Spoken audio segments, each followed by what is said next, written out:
Okay, we're good here. So, but I what I'm going to do is I have done in the past. Hopefully, I can change how I. Let's see how I can do this here. I could try to shift this and put this in place. So I realize that I have to do a PowerPoint like this to get it to. Can you see that? Oh yeah, I didn't share it yet. I got next thing I have to do. I'm trying to adjust it. They changed, it's pretty interesting. They changed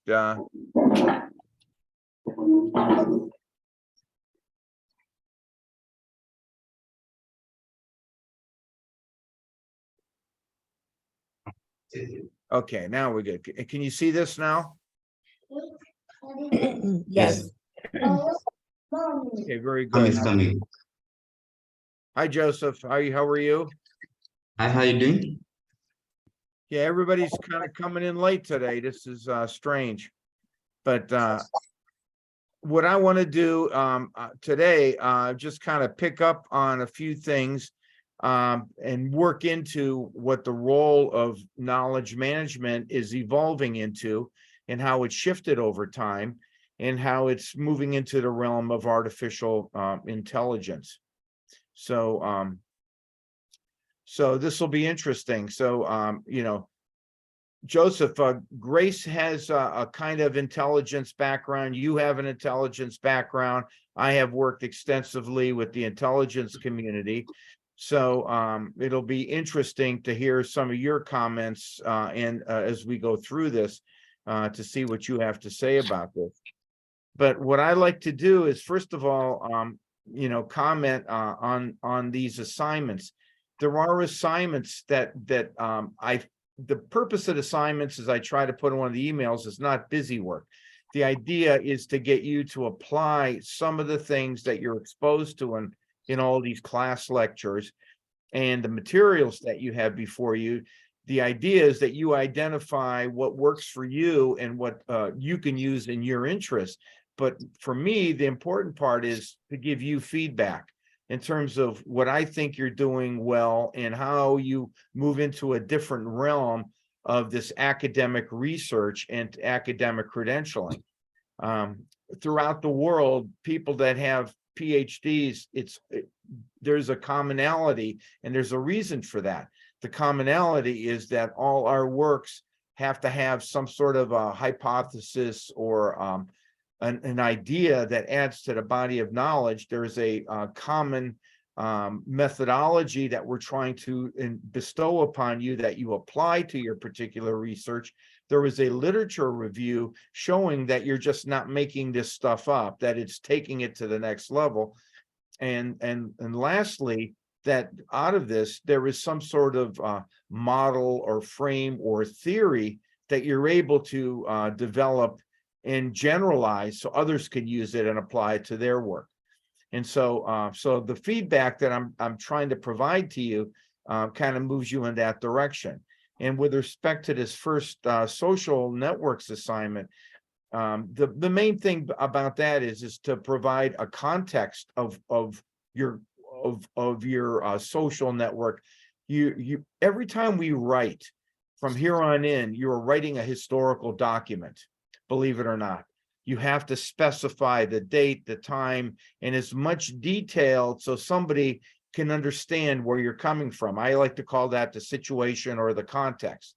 And that's the first thing you need to do. The second thing you need to do is do this in an orderly, methodical fashion. And most of you have taken upon yourselves to take that idea of establishing who your contacts for knowledge happen to be your social network. And the best way to make it uniformly usable for everyone else is to put it into a matrix form where you show the relationships, who is connected to whom else in your network. And the reason why that's useful, I'll show at the latter part of today, is that from that, you can actually, through the notion of discrete mathematics, cutting it short, you can actually devise a graphic from that matrix that you've developed. And I'll show you a very trivial example. But every matrix can be worked into a 3D or 2D graphic. And as we move into the realm of artificial intelligence, everything that we do in gathering data and transforming it into a knowledge base can be put into an algorithmic retrievable fashion. Not that you want to do that, but if you organize and think that way, the artificial intelligence engines can drive this home. So I'm a believer in, a long story short, in having a written narrative, a verbal narrative in people talk, having a matrix in a graphic form or in a visual form that shows those relationships you just described in a narrative. And then the third one is to actually have a visual, a picture of that. And that's essentially how, as humans, we don't all get it from one media, but when you combine them all, it really enriches the whole experience to make sure that what you're trying to convey is understood, and it raises points for discussion. But for today, what I want to do is just kind of go over a couple things. There was an article I posted yesterday by Daniel O'Neill that's pretty short, but it's pretty concise, talking about knowledge in the confines of an organization. But what I want to do is I want to go over a few of these slides before we get into a discussion about artificial intelligence and why this is important. So please bear with me with these slides, because this isn't the most exciting part, but it gives you a reference of all this, so you can go back to this. So we are talking the same language. But enterprise knowledge management, and so what we're doing is taking knowledge management, put it into the realm of an organization. Entails formally managed knowledge resources in order to facilitate access and reuse of knowledge, typically by using advanced information technology. We're trying to prepare ourselves that we do have crazy cool technological devices that tend to be out there that allow us to get into data warehousing and data retrieval, big data, business analytics, etc. This stuff is kind of cool, but if you don't set your materials up correctly up front, you're going to have disasters later on. And so knowledge management is formal in that knowledge is classified and categorized according to a pre-specified but evolving ontology into structured and semi-structured data and knowledge bases. Everybody likes everything structured, but everything can't be structured. For example, how do you structure an analysis as who you should marry and why you should marry them? What you might put on paper is not 99.9% what happens in reality. Semi-structured values really take over, but the idea is you at least make benchmarks or provide benchmarks to be able to assess against or to evaluate against, to have some context for that. And so the overriding purpose of enterprise knowledge management is to make knowledge accessible and reusable to that organization. Europe is different from the United States, as Asia is different, and I suspect Africa is different. In the United States, we stay in a job on average 2.5 years before we move on. So if our knowledge isn't captured, we're in big trouble. And knowledge management in the United States is far less effective than it is in other cultures and other countries where people stay in that and are able to capture what they do and mentor other people.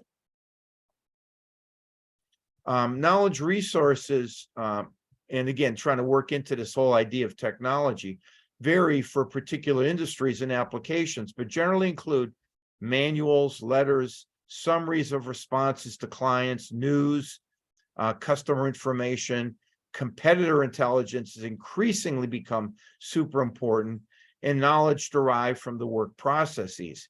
Right now, we've made them multimedia, which were not possible in the past. Things such as broadcasts on Twitter and social media tend to be very prominent in a lot of organizations, that the knowledge officer generally relies heavily on social media and the archiving of that social media.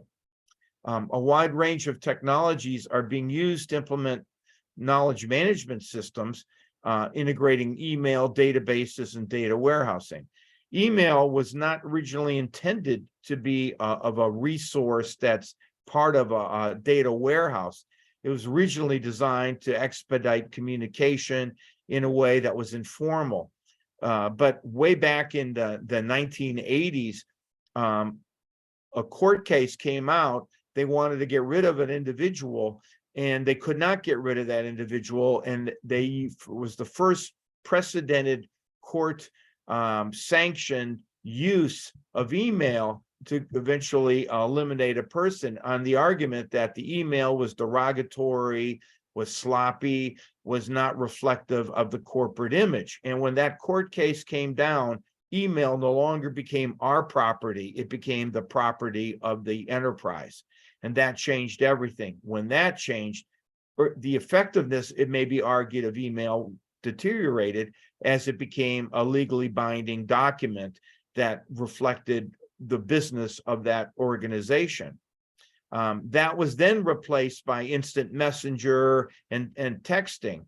And at this point in time, that's why if we want to communicate informally, we SMS each other, because for the most part, without a court subpoena, that's private between the individuals involved.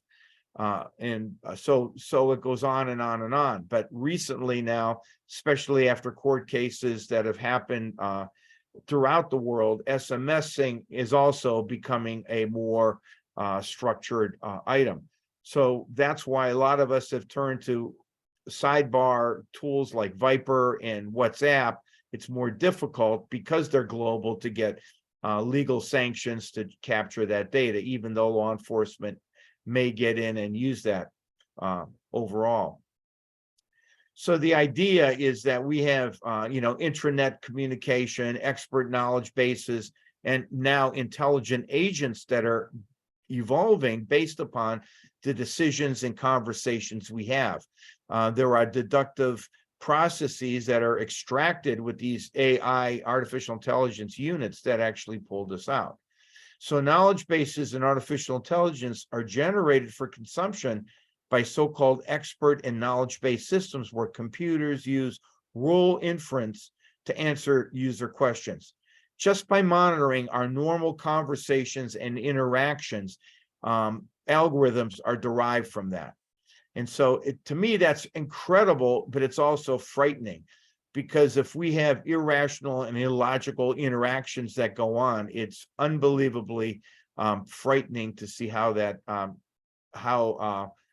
processing in the future evolves from these things that may or may not be reflective of our mood of the day and what may have happened to us, etc. But knowledge resources for different industries and applications are not the same. How we respond is significantly different.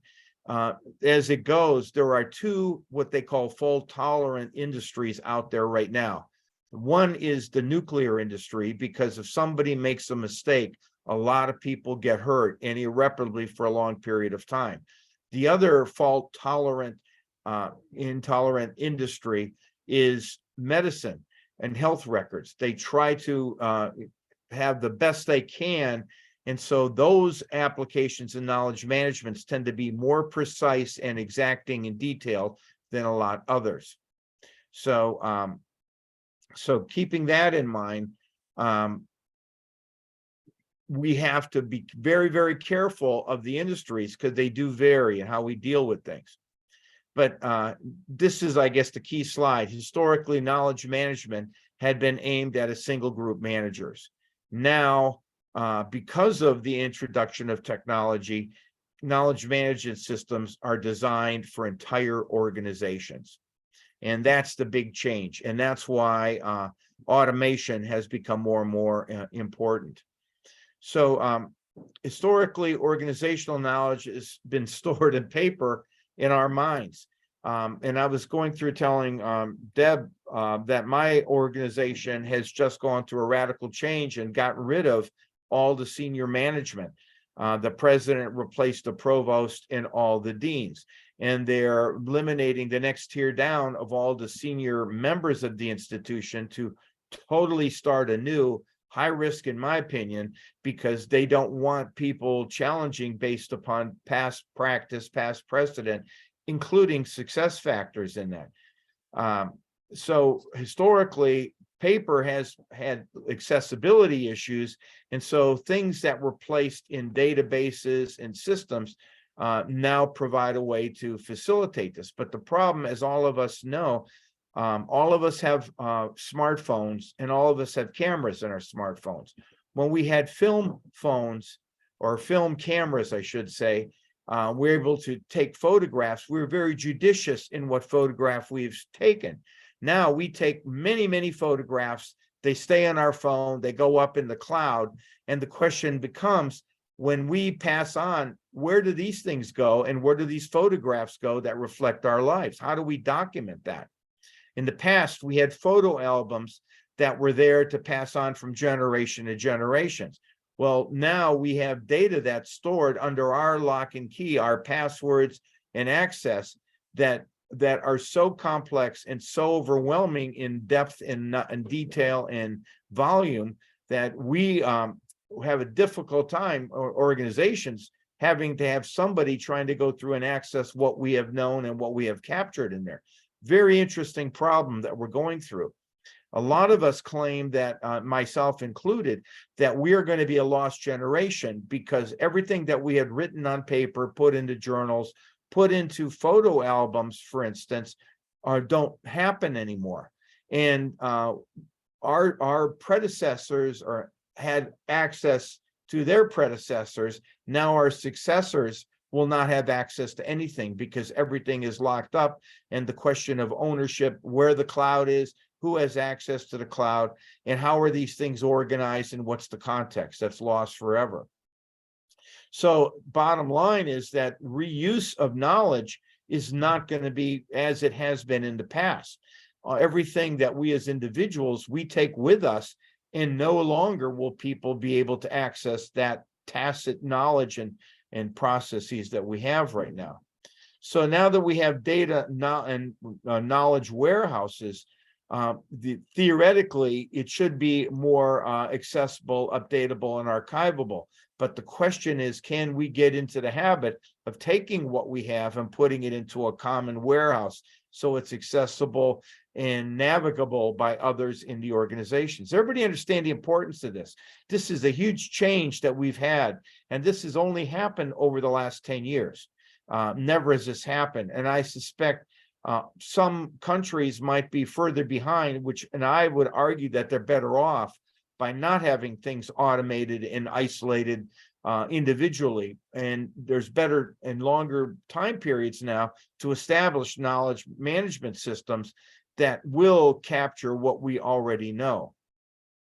One of my doctoral students I mentioned last time, Robin Sanders, was an ambassador to the Congo and to Nigeria, and her doctoral dissertation under me was to go into the Uli tribes, which used as a media for their cultural collection the act of dance and art.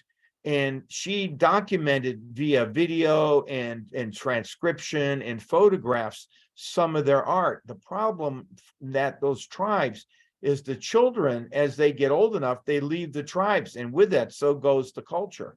So she's trying to maintain and establish that at least there is a historical record that somebody, if they wanted to, could go back and recreate the culture that has not been put into a written language, but rather in the form of art.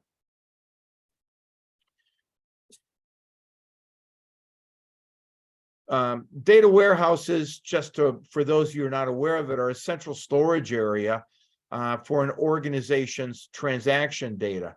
They differ from traditional transaction databases, and this is key, is that they're designed to support decision-making rather than simply to capture transaction data.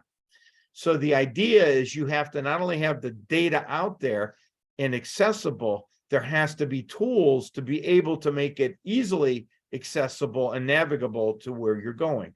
Just like if you say you want to find out about a particular fruit, you could type in the name of the fruit in Google and you will get 10 million hits on that one. You need to have this refined in a way that is more usable and directed without having to go through 20, 30, 40 iterations to narrow it down to what you need to do. Rather than the kind of quantitative data warehouses, knowledge warehouses are aimed at more qualitative data. And this is another key point. Transactional data is quantitative. Knowledge warehouses are qualitative. There's a context behind them. There's a story behind them. This is the interesting part. So when you're accessing knowledge, it's not one particular item. It's everything that contextualizes that knowledge so we don't make mistakes. A good example about this has been in World War II, and I get very upset when people talk about genocide and human rights issues and war crimes. Every country that has embarked in war is guilty of war crimes. Every country. Great Britain bombed Dresden and killed 30,000 people. The United States bombed Hiroshima and Nagasaki and killed countless tens of thousands of people there. You have to be very careful as to, before making claims about the context of war crimes. And what I'm saying is that in each of those circumstances, there was a rationale to establish if they did not do that, how many people would die. And there was a methodological analysis that went on to find out in the case of Hiroshima, if the war had persisted for 9 months, island to island fighting in World War II, there would have been upwards of 2 million additional deaths on all sides. By sacrificing 30,000 people, the argument went that you saved millions of people's lives.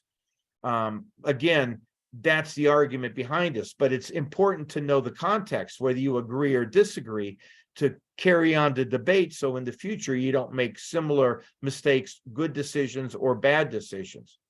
So knowledge management systems generate knowledge from a wide range of databases, data warehouses, work processes, news articles, external databases, web pages, social media, and people. That's how knowledge bases are evolving to be a little bit different. Multi-dimensional, multimedia, qualitative. It's the context what's important. Databases contain manuals and design rules, specifications, and requirements. A human resource knowledge base about employee capabilities and skills in which employee information can include education, specialties, previous experience, and other descriptors. In the United States, there are different schools of medical practice. In Minnesota, there's a very famous hospital system called Mayo Clinic. And what they do is they make medical decisions based upon teams of physicians, each having different expertises. In the United States, normally you go see a physician, they'll refer you to a specialist. The specialist will write a few things down.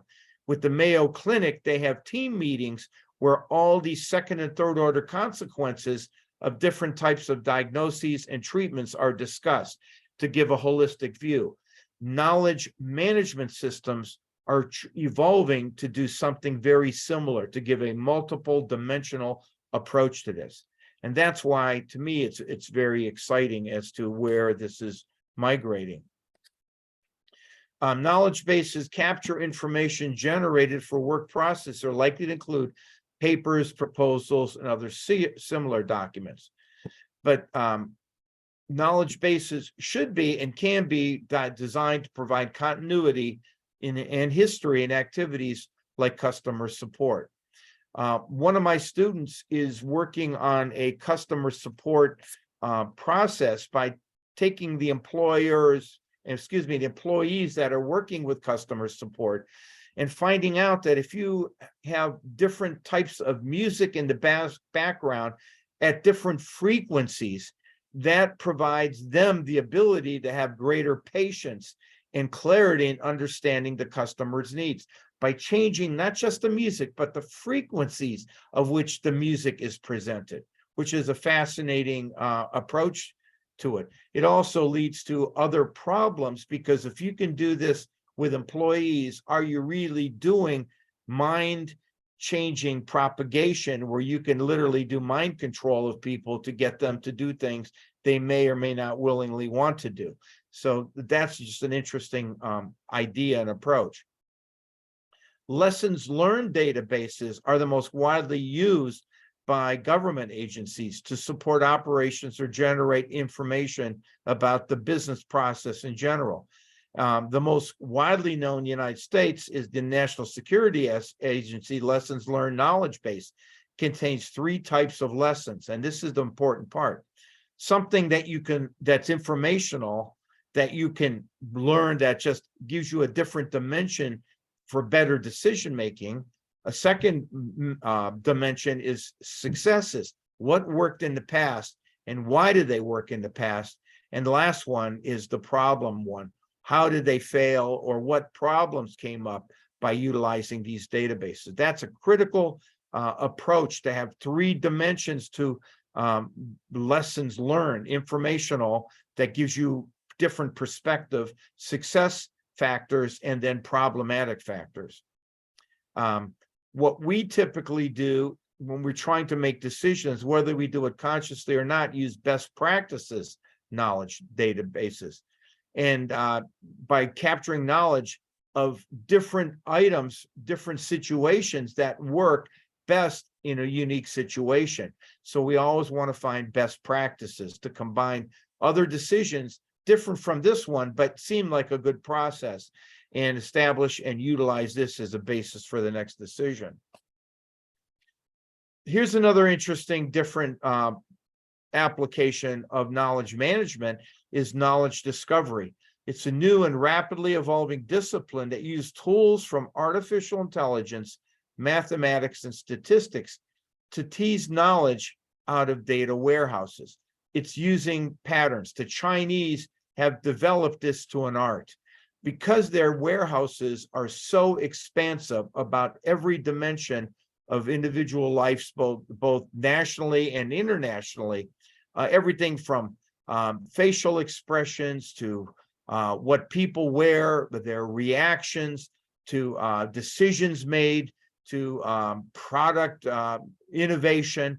All these things are together, and running algorithms through knowledge discovery has taken interesting patterns that have come out. This is particularly relevant in medicine, finding out characteristics and side effects of drug implementation, and how those drugs may be used for other illnesses and other problems.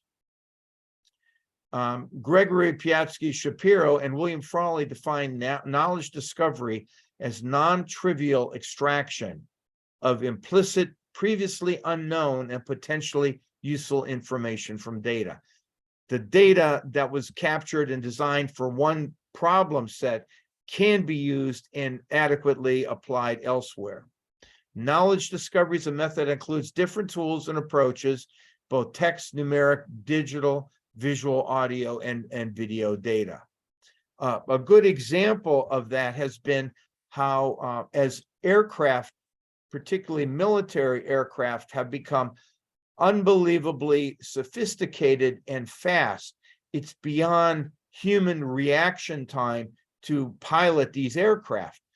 Able to get individuals to anticipate what might happen down the line, they have found video games that take typically right-dominated pilots, the engineering, logical, sequential skills that pilots historically were drawn from, to give them left brain skill sets to be able to spatially anticipate and apply intuition in flying those aircraft. This is a good example of knowledge discovery, and it's been very, very successfully done by taking people who are very logical and giving them spatial capabilities. You guys are way too silent. I can't stand silent. I'm feeling like nervous when I hear nothing in the background. A couple more of these, and then we get into artificial intelligence, and then I get to get you to interact a little bit more on this. But again, this is just some context about this. Knowledge management systems represent knowledge in both human and machine readable forms. We are migrating rapidly more and more to a predominant machine readable form because we have automatic knowledge capture devices, as I mentioned. Videos that are at airports or in cities. When G20 was in Pittsburgh, Pennsylvania, 10 years or so ago, they put in, which had never happened before, camera systems, high resolution camera systems throughout the city to put it through an automated system to flag what they would regard as suspicious activities. And to me, this was fascinating to see this go into play.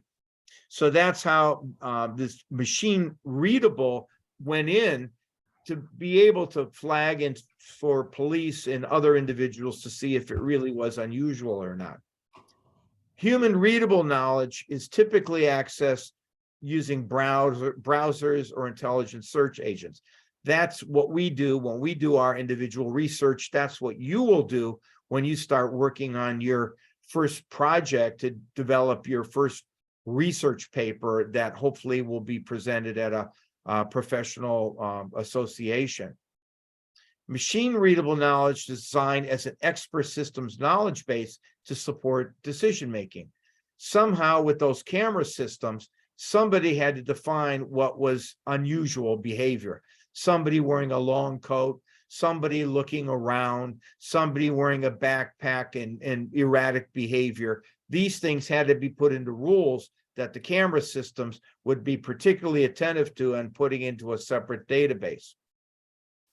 Ontologies are generally endemic to knowledge management systems because they typically refer to taxonomies of tasks that define the knowledge for systems. The words ontology and taxonomy are used frequently in knowledge management. Ontology or classification systems and taxonomies are kind of like classification systems that are hierarchically determined. So you go through from lowest to highest, or however you want to organize it. And that's how knowledge management systems function. So stop me at any time, because now I want to get into this, and please, I want to generate a little bit of discussion on this. Okay, that's enterprise knowledge management. I mentioned when we get to, let me see if I could find it here. If we look at the study materials, this article by O'Neill is pretty good, kind of capturing what I had said with a little bit more description on it. I think my slides are pretty explicit overall to kind of give you the highlights, but if you want to go through, you can kind of get in on this. From here on in, I am going to be talking about these items here, and I'll kind of jump in.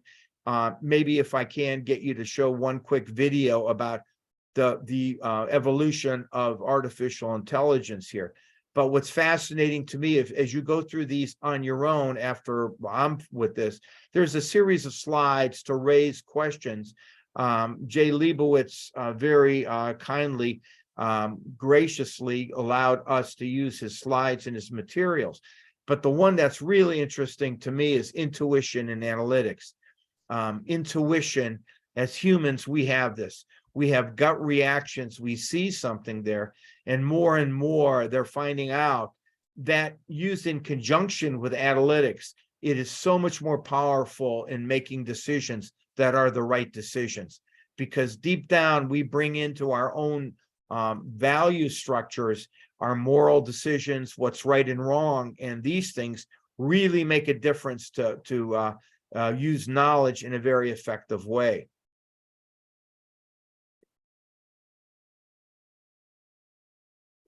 So getting into artificial intelligence, to me, knowledge management is migrating into this at a rapid pace.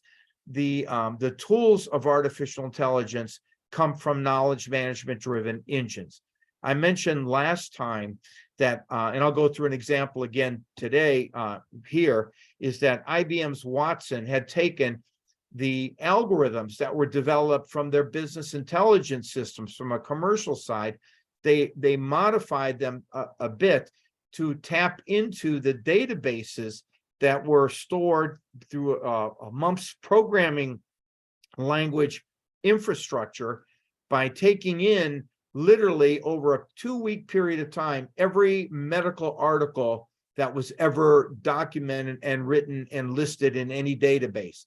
It took 2 weeks on a modern supercomputer system, mainframe system, to bring all that data in from all over the world, put it into a massive data warehouse, and have an analytics system that's able to tap into that and drill down all that historic medical knowledge from day one that had been published.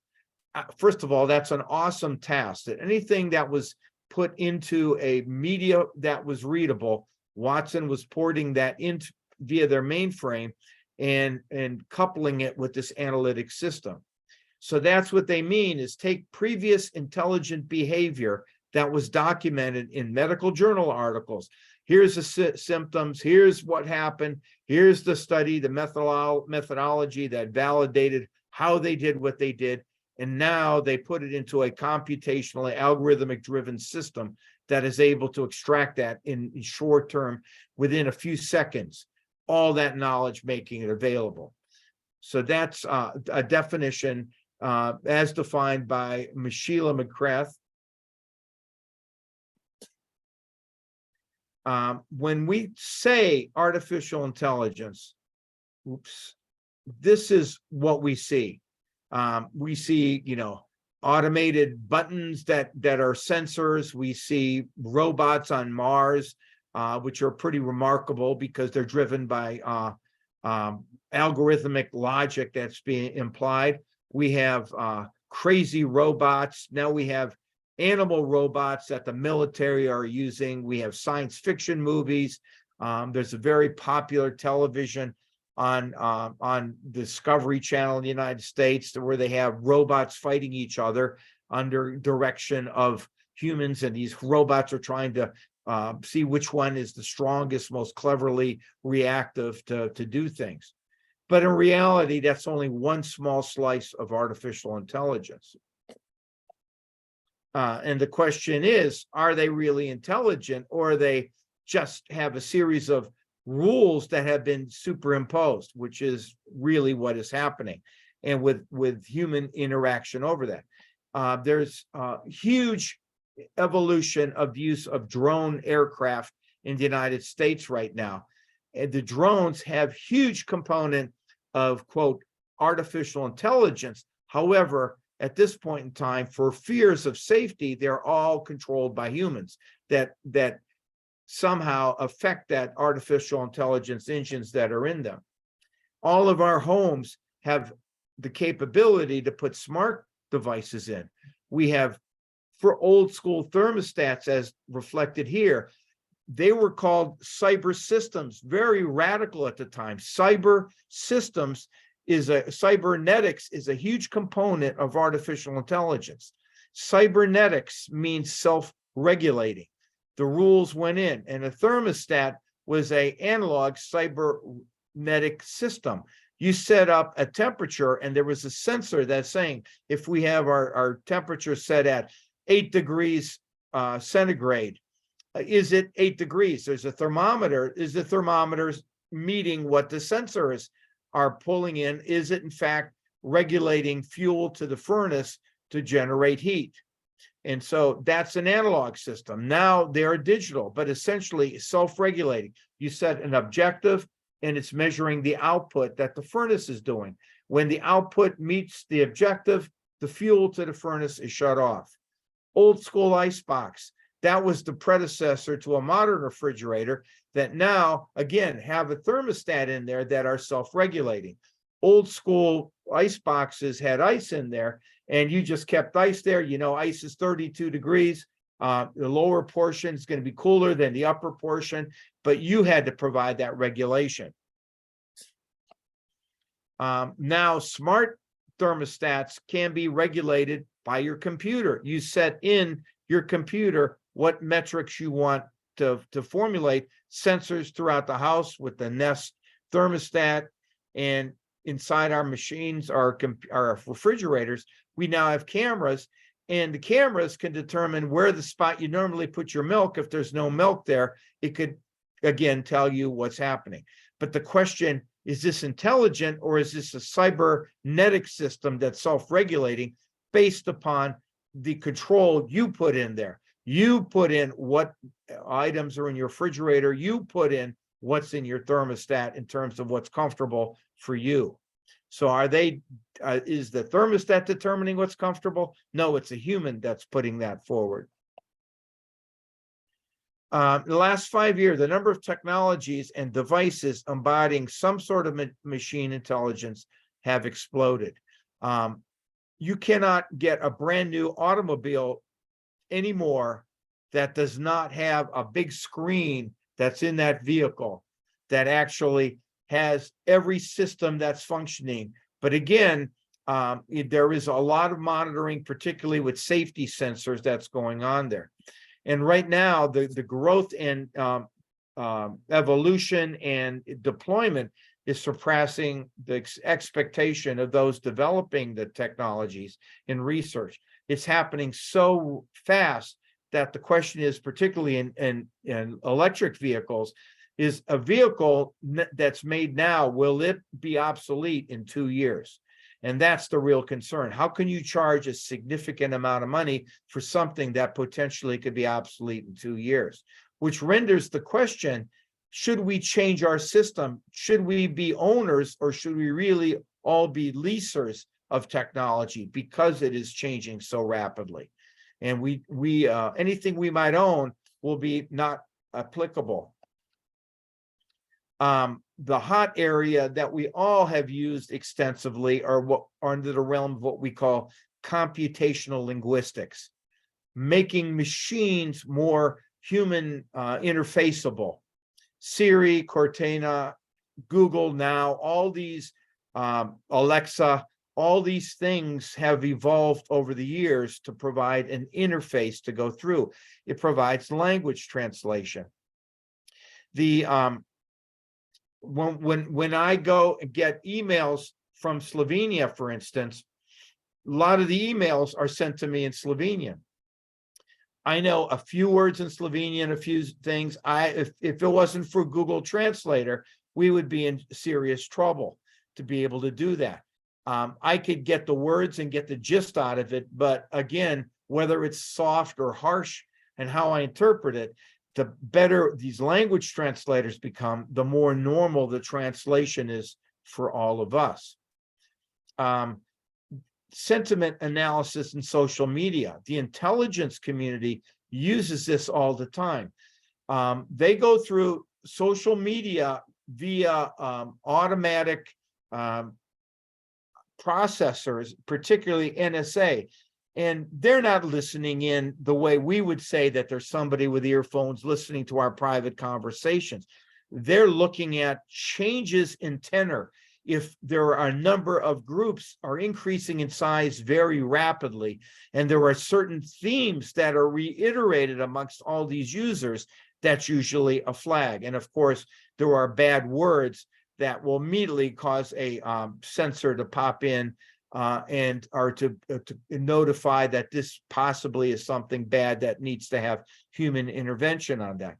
But sentiment analysis talks about a change of direction, of anger or elation, or themes that represent things like terrorism or nationalism, or the possibility of a change in political venue. Natural languages and social sciences have become very important. For example, for dementia and Alzheimer's. As individuals, artificial intelligence can recognize subtle changes in behavior as reflected through our language patterns.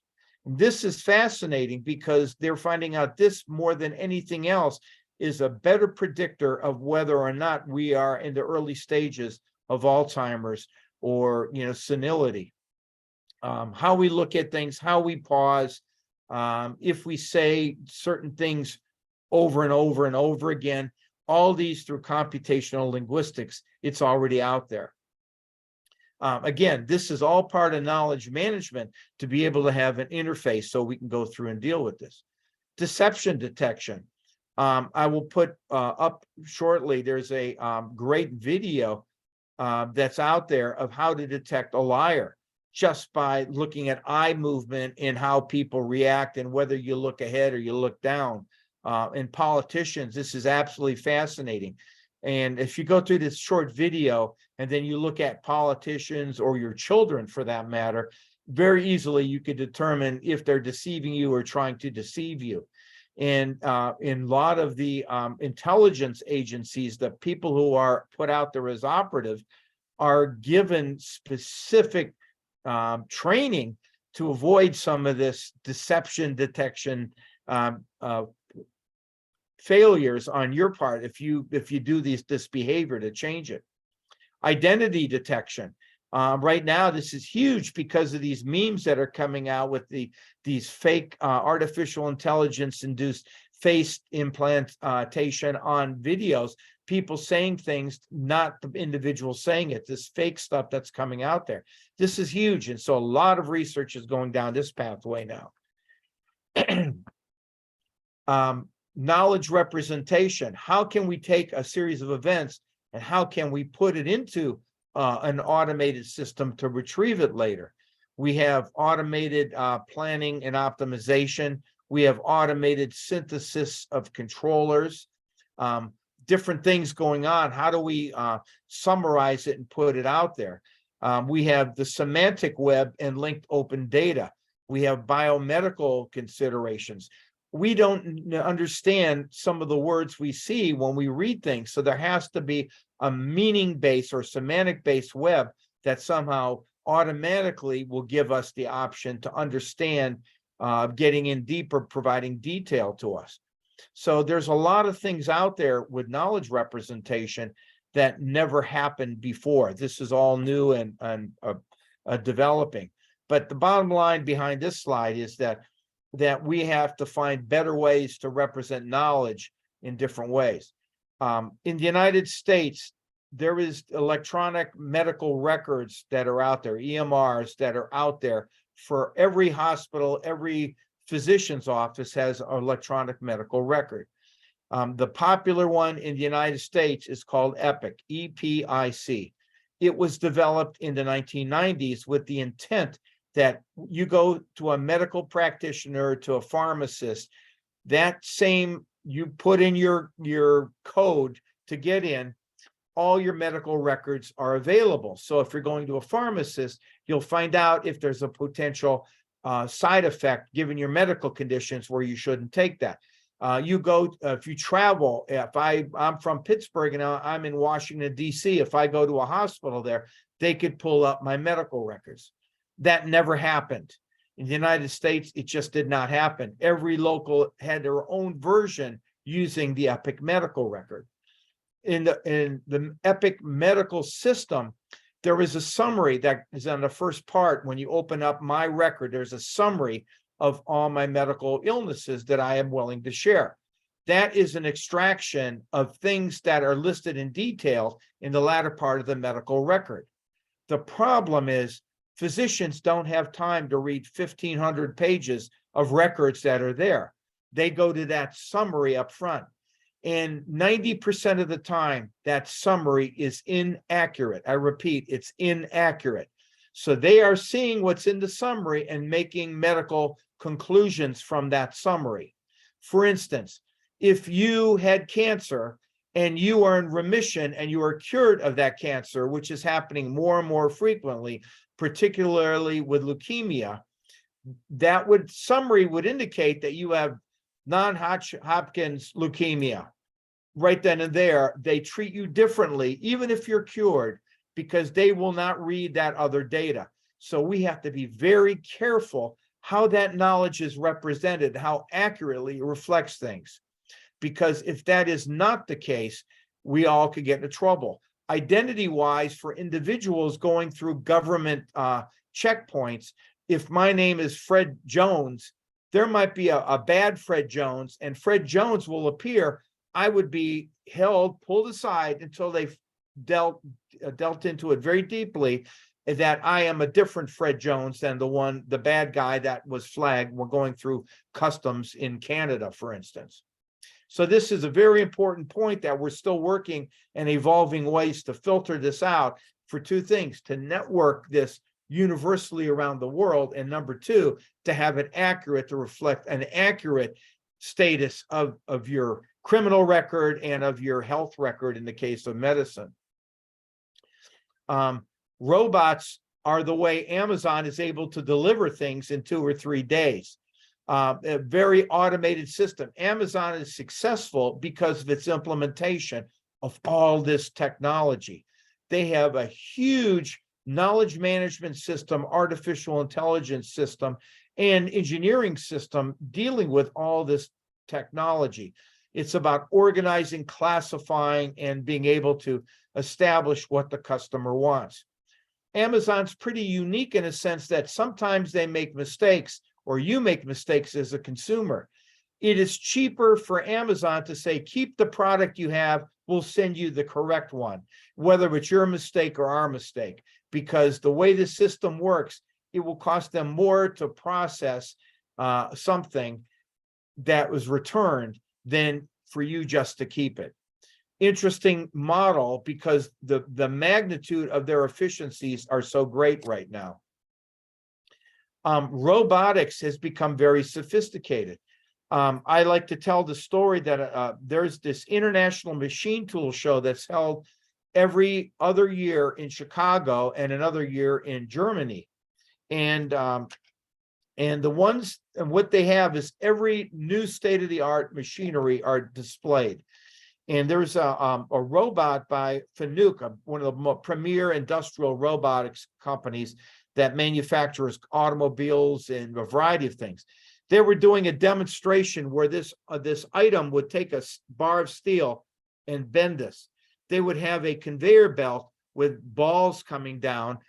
They replaced the arms with these hand-like devices on the robot, and the robot was programmed to pick all the purple balls, and it would go through very rapidly and pick out the purple balls.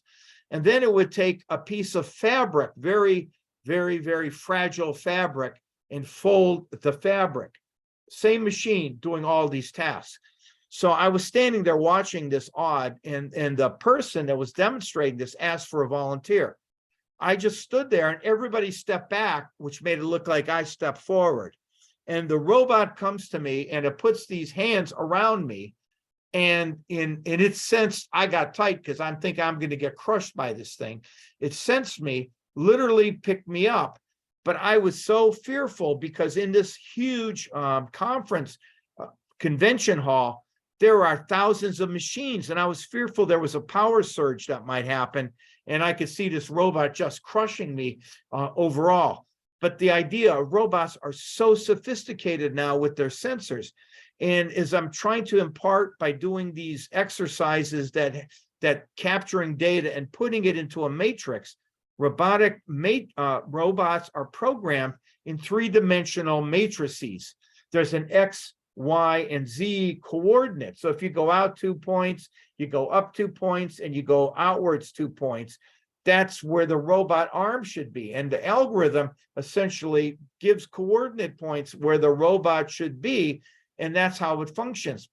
The robot can do this, and the machine can do this far quicker than we as humans can articulate where it goes, and a finer degree of precision. If any of you have ever had a surgery, a lot of surgeries are robotics assisted right now, where they use keyhole, tiny holes, incisions, where they put the probes in there, and the robot can do the work far more delicately and with far more precision than a physician can.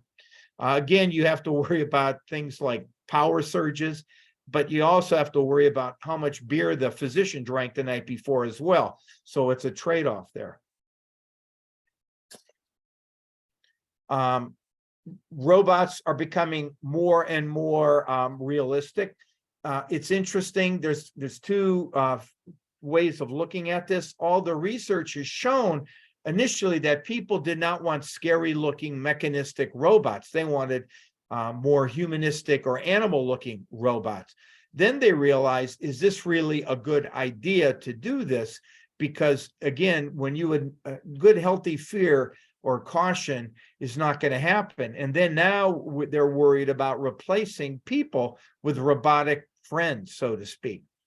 The military has for a number of years provided people who are injured in battle with robotic sex partners because they had to find some way to provide certain companionship. And then you might want to question the ethics or morality of having your best friend being this robot. And socially, that's keeping potentially you from reaching out and establishing a social network. But for people with disabilities, it's a wonderful thing to have something as a tool, as a mechanical friend, so to speak, and assistant to help you that's not so scary looking. And they found, particularly with children in hospitals, a mechanistic robot is absolutely another trauma students and children don't need, but they're very good for children and babies if they're humanized or animalized. Cars, everybody's going and doing a lot of work on autonomous vehicles. And if you'll notice that in the news, there's been a tremendous shift from autonomous vehicle news to electronic vehicle news. There's been a complete change right now. And for two reasons. Everybody's concerned about global warming. Everybody's concerned about oil production and oil capacity and being a limited resources. But more importantly, they're finding out that autonomous vehicles, aside from having engineering vulnerabilities, the Uber was working on electronic autonomous vehicles. Their chief engineer was killed in one of the vehicles down in Florida because the sensors were not programmed to take the sharp glare of the sun, particularly late in the year where it's very low on the horizon, that actually the refraction jammed the sensors and drove the car into the side of the road, and the engineer was actually killed. All autonomous vehicles testing has really been quite limited, and there is an active driver as they're testing these things as the sensors are getting more improved. But more importantly, there have been two incidents in the United States where an autonomous vehicle's sensors, or LiDAR, did not sense people crossing the road at the top of a hill in the evening. And the decision that comes up with the algorithms for autonomous vehicles has been to primarily save the life of the driver or the passenger that's in the autonomous vehicle. But the ethical decision and the decision that the AI has to make is, as you're driving down the road, if there is a old woman pushing a baby carriage across the street and there's a passenger in the car, can that artificial intelligence make the decision? It might be better that the vehicle get off the road, have damage to it, as opposed to certainly with 100% probability injure that lady and that baby in that carriage. They have not resolved those ethical, moral decision-making at this point in time. But BMW, Daimler, Audi, GM, Uber, Google, all these have actually worked out, we're working out these problems. The only area that production is going ahead are in autonomous wheelchairs for people that are paralyzed and not capable of doing this, because typically it's under much more controlled circumstances than elsewhere.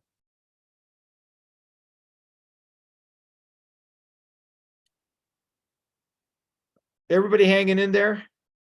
Joseph, I didn't hear you say a word yet. Are you there, or are you just doing something else? No, I'm around. So you're working in the intelligence arena. Are you using some of this technology? Yeah, some we especially in geo in geographical surveys and quite a number of the technology you alluded here is in use. Is it perfect or does it make mistakes? Well, we make mistakes. We make mistakes. But then the implementation is not 100% technical. We have the human aspect.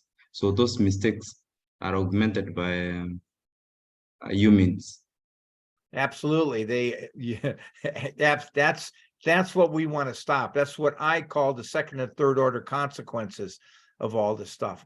We really have to focus and develop the ability for second and third order consequences. My idea about getting a PhD is that we are not so much making you an expert in one tiny area, but we are, as I mentioned last time, giving you a license to learn and to be able to ask questions about the viability of any decision and to extrapolate potential good things and bad things from making that particular decision. I mentioned Hiroshima dropping the bomb. The first thoughts and the simulations they were doing is they knew there would be collateral damage, but they would save lives. But nobody anticipated that dropping the nuclear bomb in Hiroshima would cause a Cold War that would last 30 years. That's still going on and have a threat to the rest of the world.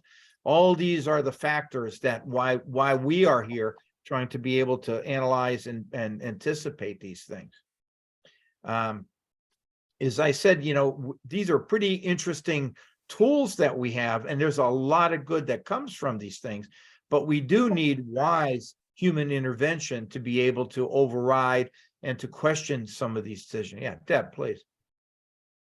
I just I see kind of your next slide and thought I'd ask a question preemptively. I guess, have you felt like the world, the public in general, understands knowledge management? You've talked about medical documents, things like that.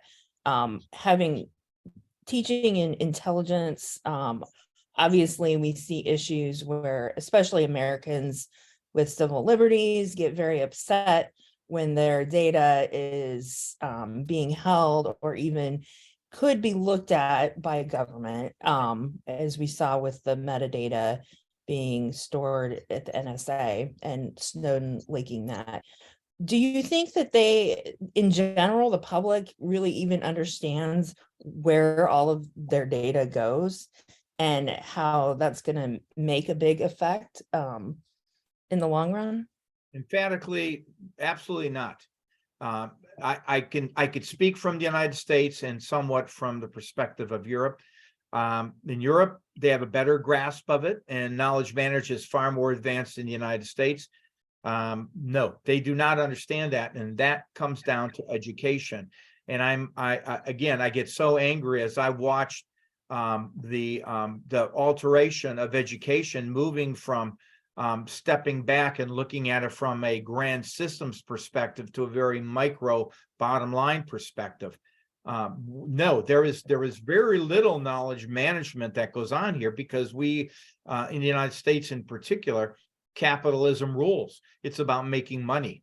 And then to do that, everybody has a right to their own abilities to do things to generate money and to their own data.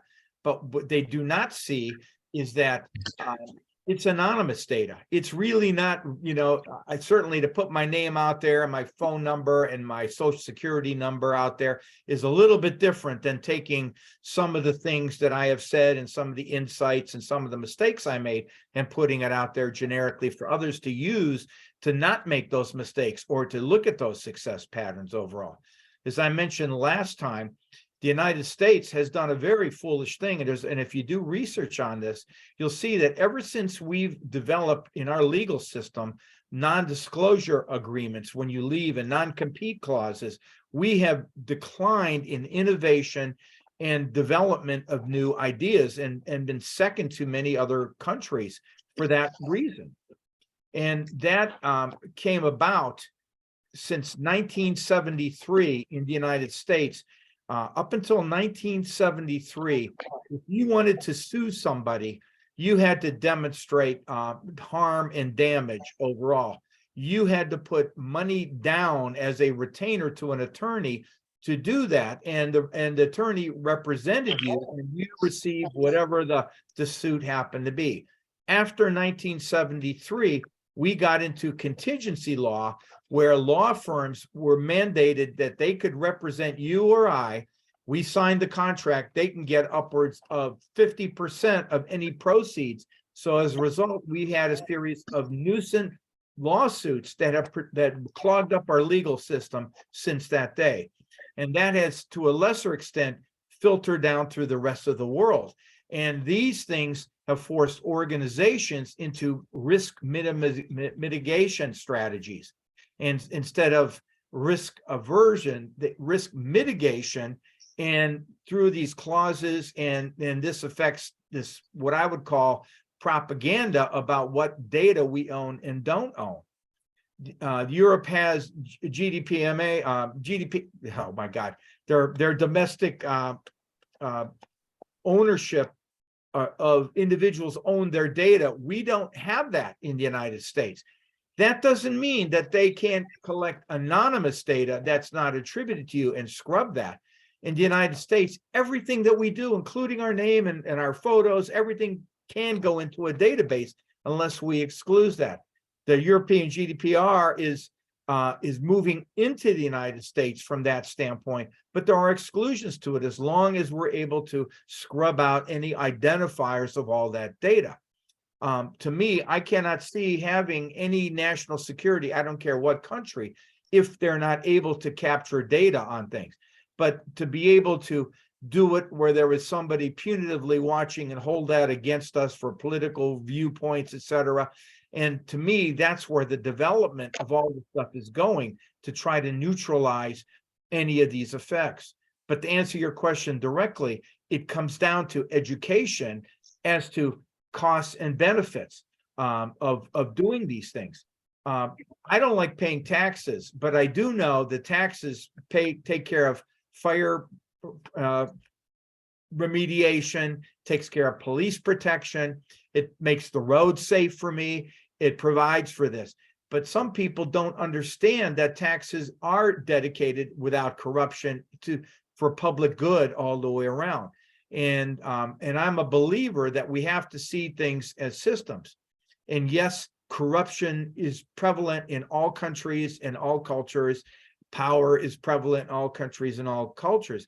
And so the goal has to be is to take all this stuff and try to develop algorithms and procedures and education to say, we need this for our common good, not just for the benefit of corporations to make money, to own things so they can make more money.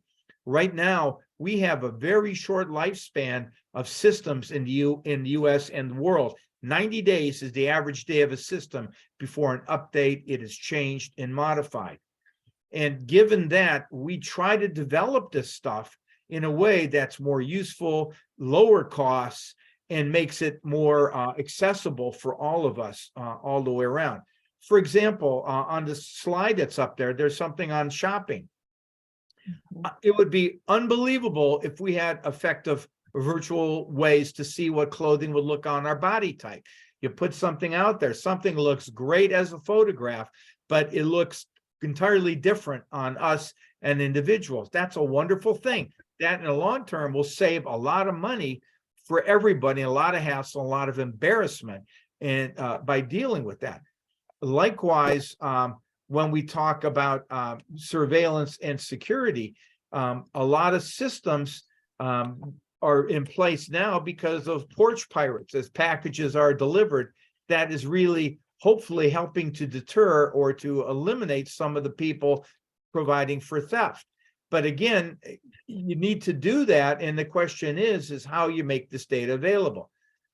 Because of China and the rest of the world's relationships, China captures data on everything. And all of our intelligence services around the world tap into the Chinese databases. We pay for that data, They're not identifying individuals, but we're identifying the way people walk. We can identify people that are guilty, that have people that are accused and actually have seen doing a crime. That behavior, those patterns are put into camera systems, which we can capture and which we can use. So there's a lot of good from doing that. But I find it ironic that we're taking the systems developed by a country where people have no privacy and implementing in the countries that have extensive privacy. But thankfully, they are sharing that with us and are selling it so we can go ahead and do this. So to me, this is pretty interesting. Behavior analysis in terms of traffic, how we shop, it's useful. The idea, yes, you can make more money from it, but also it's more efficient and it also can make us safer. And that's again, there's costs, there's advantages and disadvantages, but it gets down to educating people. Everything isn't all bad. There's good on this stuff there, but and I'll get into that one. The latter part is that social media is so frightening because now if you think that the world's out to get you, you're going to go to websites and social media sites that support your line of thought. I don't think that that's a cool place to be because that's why we're so divisive. That's how warlords gain power. That's how people get brainwashed. We need to find a way to objectify these things. And maybe it will take some regulation, but right now it's the Wild West. Keep in mind, all these tools are really 10 years old. 10 years, we've developed this incredible sophistication. It's nowhere near its final stages. But that's my long-winded answer to your question. Thank you. I appreciate it. Thank you. So hopefully it makes some sense. Sports, it's amazing. You look at sports right now, you could see if a referee made the correct call. You see instant replay of events. You could see what happened in slow motion, all these things that were not possible before. Some people say, well, you're changing the nature of the sport, but yet you're also making it more fair and more equitable. Yeah, machine learning, and what you're referring to in this one, language translation, Google Translate, pretty amazing. I like to, when I watch films, foreign films, there's always subtitles that have translation. Very laborious process to translate these things. When they had humans doing the translation, they were pretty accurate. Now that you have automation, it captures the essence of it, but the accuracy goes down. I speak a little bit of German, a little bit of Russian, and a couple other languages, and I see people translating this on the screen now, and it kind of gets the essence of it, but that's not what it says for the efficiency. But it really does make the world smaller when you do that. We get to see things. I'd like to see more adaptation to cultural nuances that are listed that AI currently does not have the capability to do very effectively. Recommender systems, because I'm suspicious of how Google sees what I search for. I always, every day, do absurd searches on things I have absolutely no interest in, just to screw it up so they don't have a pattern profile for me. I search for bizarre articles on art, unusual art, and I'll look at unusual music. My music selections are so diverse that they can't say this is something you're interested in. I'll look at products, anything from tools to art supplies to lawn care to outdoor things that I am interested in, just to not have them be able to profile me. Because I just can't stand the targeted advertising. If the last thing I look at, next thing I know, I get all this targeted advertising that appears on all my screens. I can't stand, all of us have been subject to word completion with editors when we're sending emails or texting. And I can't believe, because I'm sending a quick text message, I'm not really paying attention, I'm keying it in, and all of a sudden the message is absolutely not what I had to intend. I have to go back and say autocorrect is not what I want. This is what I'm trying to say. They're getting better at that. And there should be a better way to alert us that that may not be what we're really trying to say. And the one thing that I alluded to before, image classification matching, we have to have a better way to go into the cloud to get our old photos. We can, if we remember what year it was, or if we can remember where it was taken, we need to have a better engine to deal with that. And then having all these thousands upon thousands of photographs accessible to us and our heirs would be really, really very beneficial to all of us. But I know that when I was a photographer using film, my framing and my capturing of images was very conscious. I was trying to capture the best I could. Now we just take thousands of photographs. A lot of them are mistakes. How many of us get inadvertent screenshots because we hit the 2 buttons at the wrong time, and all these things that pop up on our screens? And so from that standpoint, there's still a lot of work that has to be done.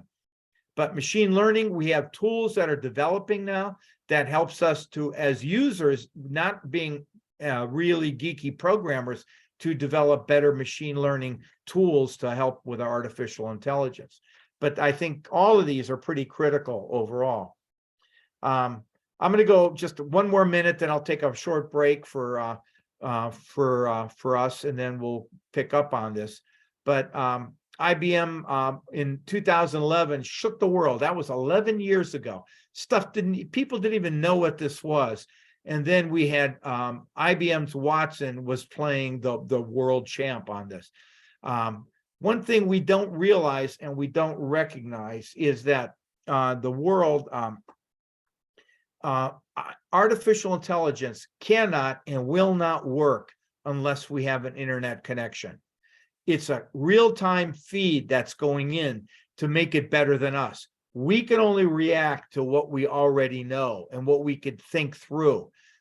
Artificial intelligence takes those algorithms. It takes what's happened in the past, all the things that could have happened, but more importantly, it's happening. It can draw into what's happening in real time now. We don't have that capability in time. And so when all of a sudden we have Watson playing a human radical that shook up the entire business world, maybe artificial intelligence does have practical potential if it can do this. So anyway, that was just a big changing point. 11 years ago, all this has happened. Watson, when it was doing this, to make it even, did not have internet access. So it was relying, just as a human would rely, on what's out there. Check this out, 200 million pages of structured and unstructured content, consuming 4 terabytes of disk storage, including a full text of Wikipedia was in there for this.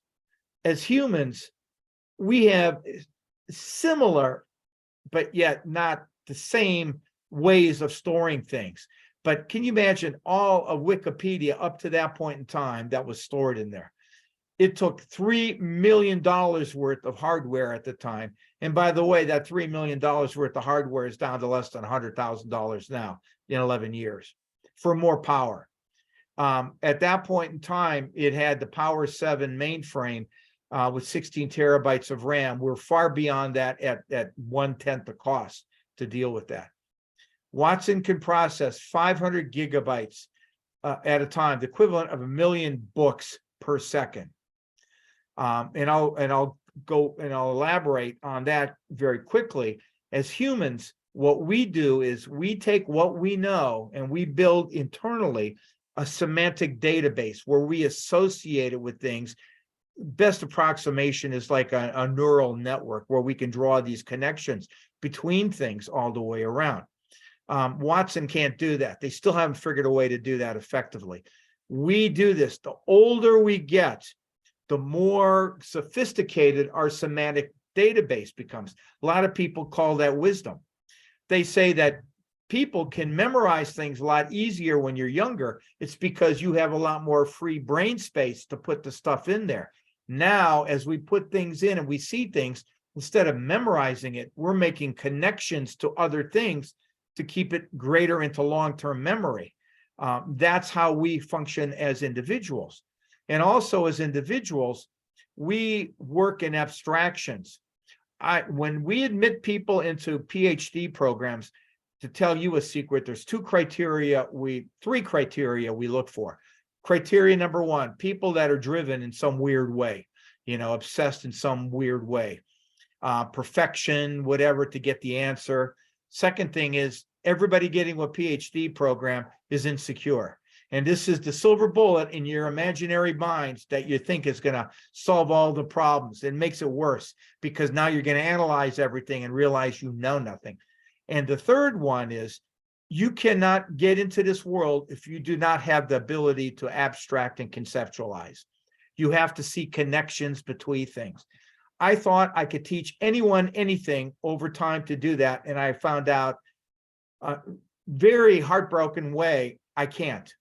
And so we realize when we bring you folks in there, it's very important to have somebody that can conceptualize. And then the people that don't make it through this don't satisfy criteria one, where they're driven. They're not stubborn enough to want to persevere in this, because getting a PhD is nothing more than following the road on the journey.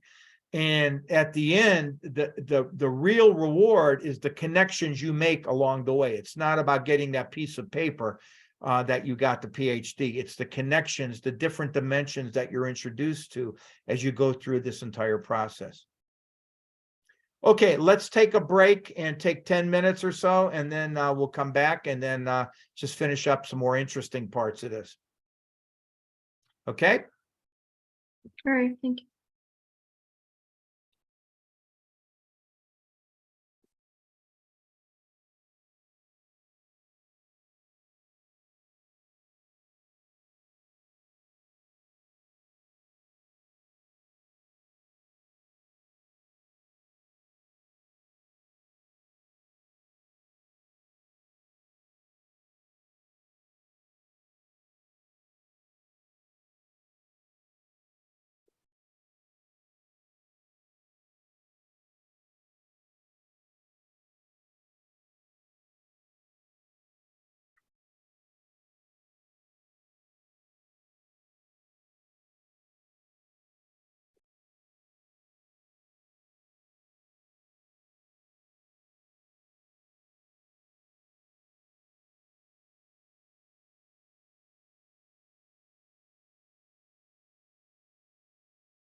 Sheila, hello. Hello.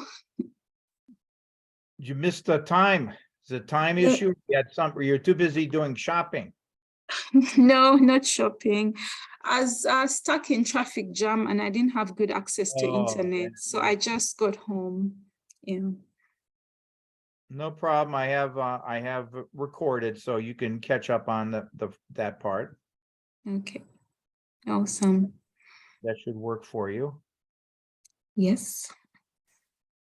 So you all calm down now? Traffic jam.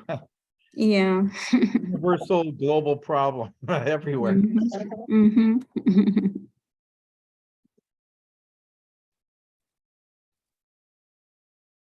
So we're taking a break and everybody should be coming back now in a minute or so. Okay. All right. That's where everybody is, so.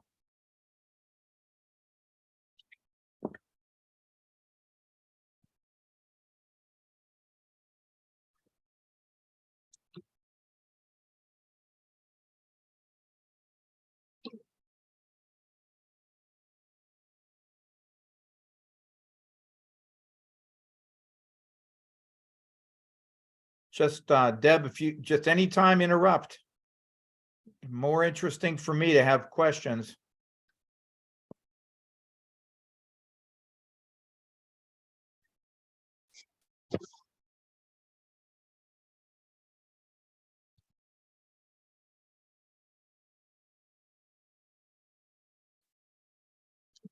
It's funny because as the sun's refracting right in the middle of your head, it looks like you have a glow mohawk.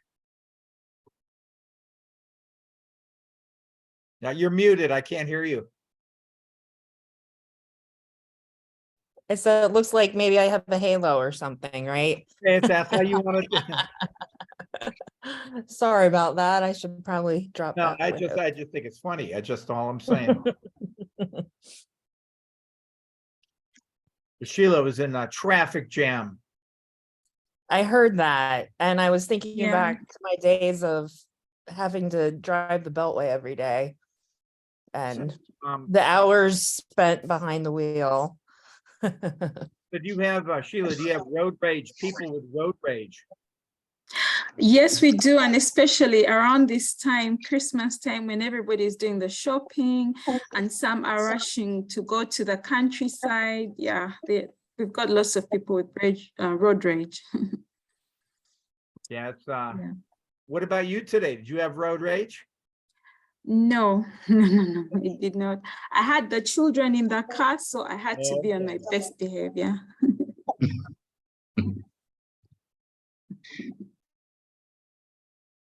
Yeah, that's it's when COVID was very prominent. It was unbelievable. There was no traffic. Everybody was kind and everybody was good. And since COVID, the aggression on the roads around here has been unbelievable. It's frightening. And seeing this number of automobile accidents has increased. It's kind of very unusual. And so I can't believe I'm saying I'm missing the COVID days when there's no traffic and to go somewhere, it took a few minutes instead of an hour.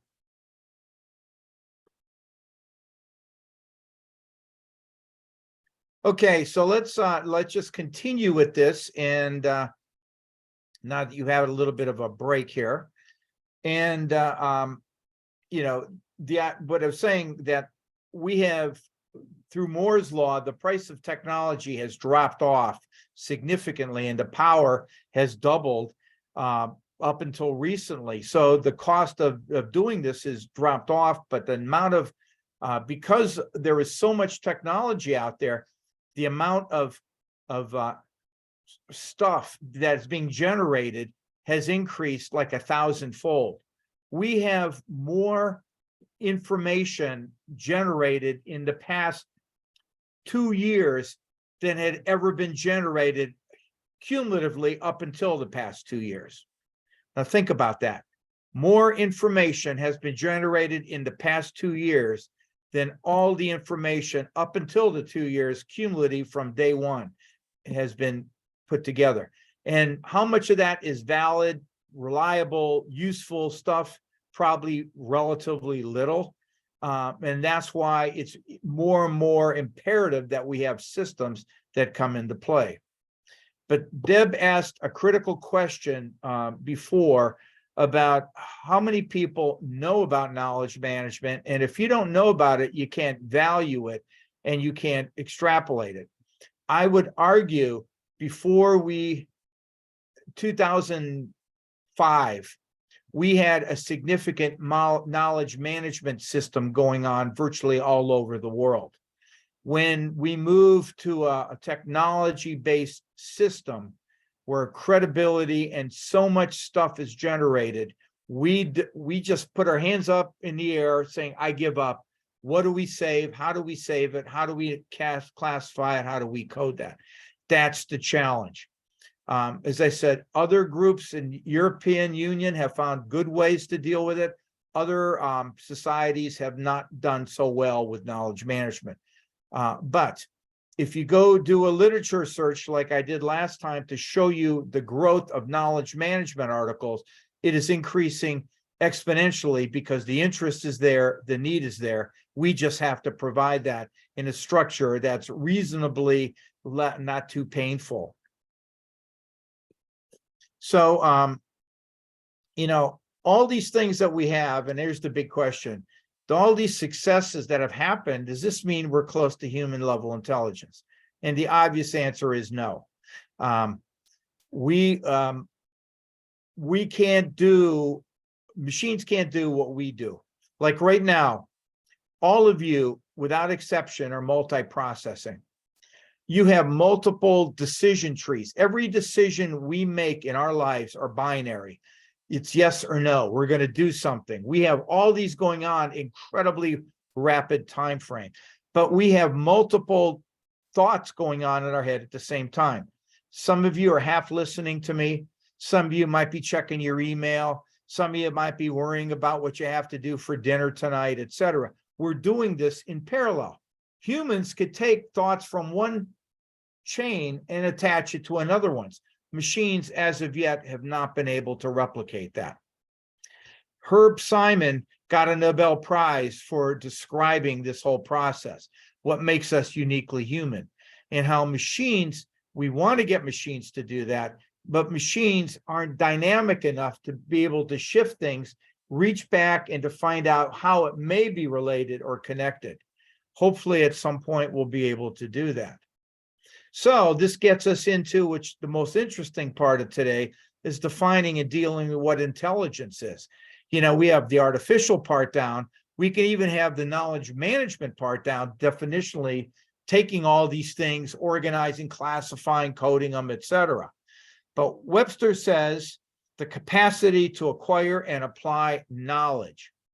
It's the facility of thought and reason. And he goes on and on and on. And so the question is, what features or abilities do humans, animals, inanimate objects have that you think are indicative or characteristic of intelligence? So that is the question. What marks us? What do you think makes us intelligent?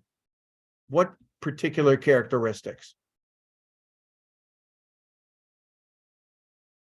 Sheila, since you're the last one on, you can take a stab at this one.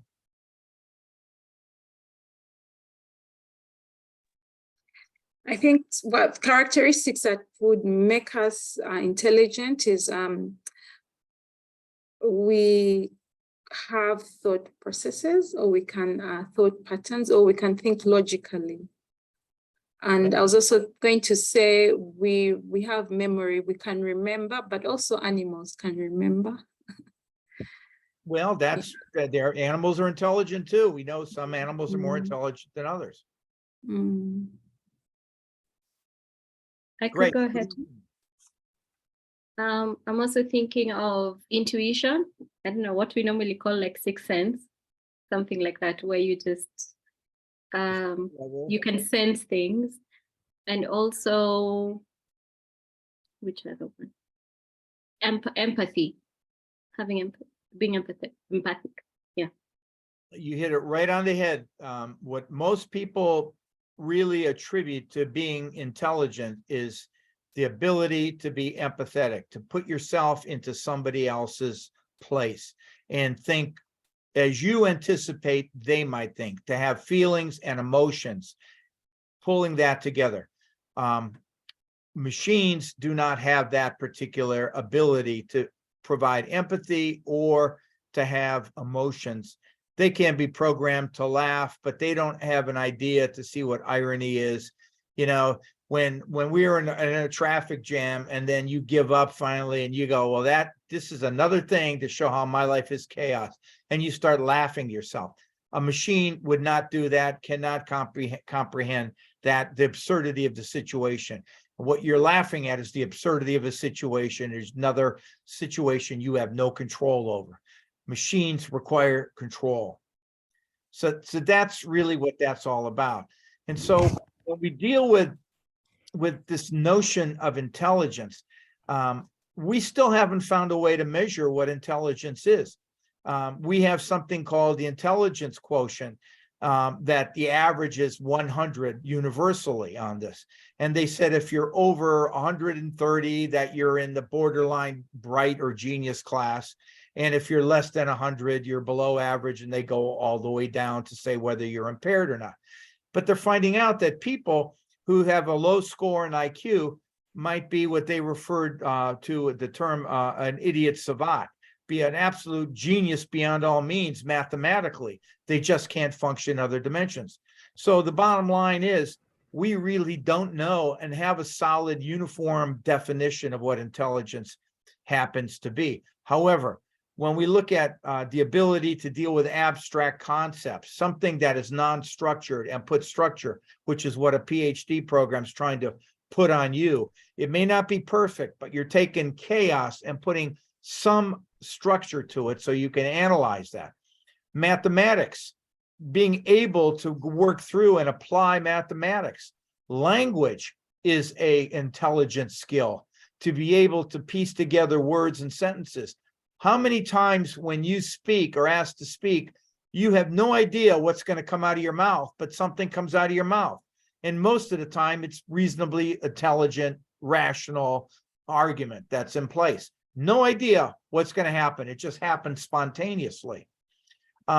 Your ability to solve problems. There have been a number of books that have come out about problem solving, and the way we solve problems is unique as humans.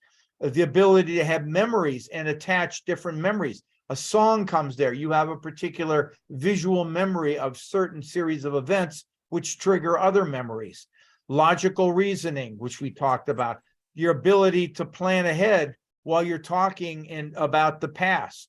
The idea of emotions, the concept of morality, what's right and what's wrong, and how you can be altered and swayed. Your ability to learn and adapt. We all can learn at all ages to adapt to things if we want to adapt to it. All this together defines what intelligence is. And at this point in time, there is no machine that truly has the capability to do all these things. That's my point I want to make. One of my ultimate heroes, and there's an article I posted last time from Daniel Kahneman. He had written a book called Thinking Fast and Slow. Very popular book, one of the most quoted books all the way around. Bottom line, his book says we have two modes of thought. One he calls System 1, where it's fast, instinctive, and emotional. That is what we might call intuition. System 2 is slower, it's more deliberative, it's more logical.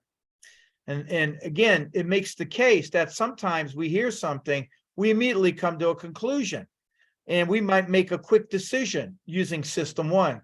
And then as we think about it, we think, oh my God, did I make a mistake?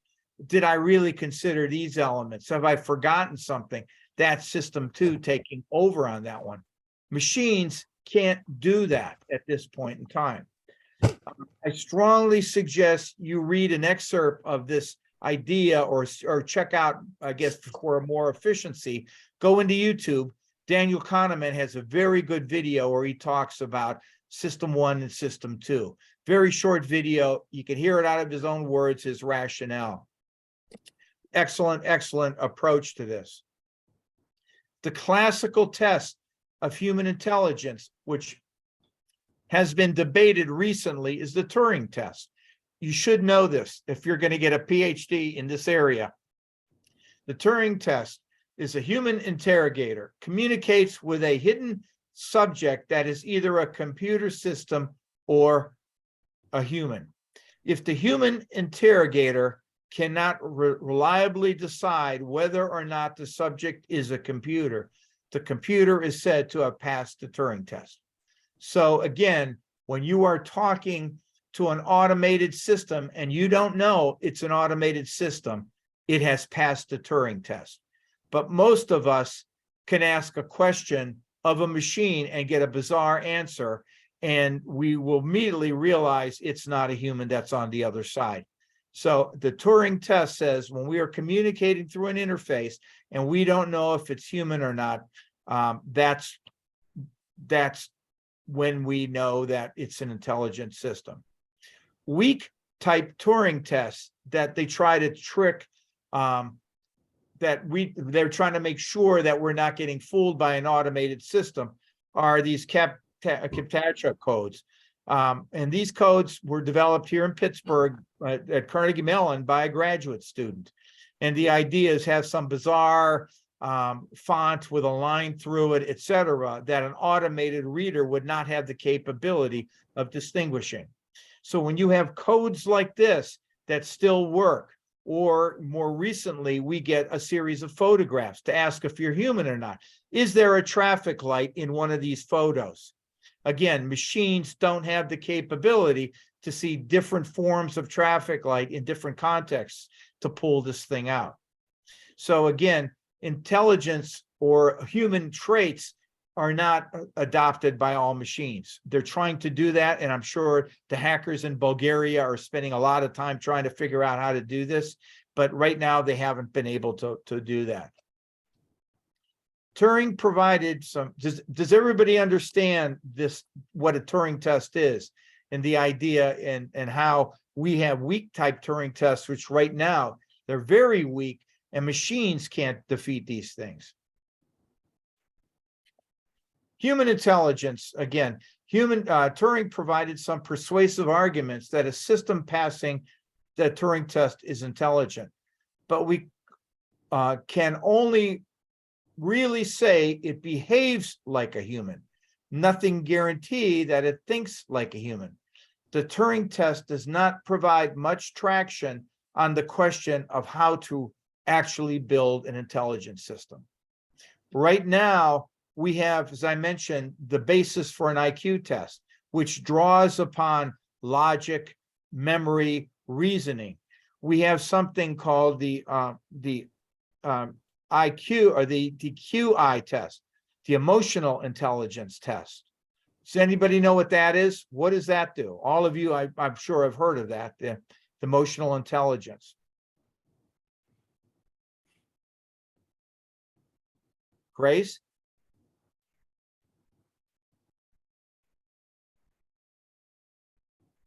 What's emotional intelligence? I don't have the words to explain. I know what it is. Give me a few minutes, I think. Yeah, emotional intelligence, don't overthink it. Emotional intelligence is people skills. Being able to see if somebody's rolling their eyes when you're talking, realize that they don't have a clue what you're saying. And some people are oblivious to human clues that way. And that's become very popular in the United States when they're hiring people. They don't put a whole lot on the IQ. Talking to someone, they're more concerned about how you interact with other people, what nonverbal or qualitative clues that you're able to pick up. And they find that's a better judgment of what we are as a human being. Recently, some claims have made of AI systems that can pass the Turing test. If you've gotten onto a site where a messaging says, "Can I help you?" There's a chat. Most of the time, these chat sessions you're going through are actually AI-driven systems. They're not humans on the other side. They give it a name. You're talking to Karen, and it's really going through a database and reacting to what you're saying. I always find a way to trip it up by referring to something that I previously said about 5 text messages earlier, like the weather here is fine. I'll ask it, well, what did I say about the weather being fine there? And if it can't answer that, you know you're talking to a bot and not to a human being. But they're getting better at it because it's able to react. It's able to put human expressions in there overall. Okay, so the idea is that we're trying to go through and test better than what we had done before. And so down below, to test is this thing called obfuscation, which is rather than answering the questions by changing the topic and see if the system's able to keep up with you. That's a good way to test if in fact it's a human or not. Humans very much can change. Women are absolutely remarkable because women think in webs. Women could talk about one thing, change subjects completely differently, go on, talk about it, change subjects again, and go back to the original topic and take up where you left off. Men are not so good at doing that. I live in a household of women, so I've learned to adapt and be able to do that, because if I didn't, I wouldn't know what was going on. I'd probably give permission to spend a lot more money than I would logically like to do, but being able to keep up really makes a huge difference on this. So the idea about changing subjects and being able to go back and pick up where you left off, a human trait. Artificial intelligence to achieve intelligent behavior through computational means. Knowledge management provides the context for artificial intelligence to draw from. The question is, how do we take what we know and how we gain what we know and put it such that a machine could build on that? So this is kind of an interesting matrix that is used quite a bit these days. So we want to know, is imitating humans the goal? And the answer should be no. So we have in this simple matrix here, like humans, not necessarily like humans, we have acting and thinking. So we could think like humans. We have systems that think like humans. We can have thinking that systems that think rationally. Sometimes we let emotions get in the way. A lot of times judges are argued that they should be objective and that they should think rationally. But there are mitigating circumstances that make us think like humans where we might not be 100% rational. In terms of acting, we have systems that can act like a humans, and we have systems that can act rationally. And again, somewhere between these two is where we really should be. We have a human overriding because we have those things I defined earlier as morality. We have, emotional justification. These things are what makes us, respond, and we can change behavior, just how we look. And if we give a simple hug, etc. Machines right now don't do that. Here's an interesting table why you don't want to try to have AI mimic humans. Humans and computers and humans have different architecture and quite different abilities. There are numerical computations, there are visual and sensory processing, and there are massively and slow parallel and fast serial differences between them.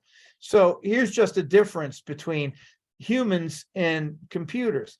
Not that one is better than the other, both are very fast, but some cases humans are faster than computers based upon what tasks they're asked to particularly do.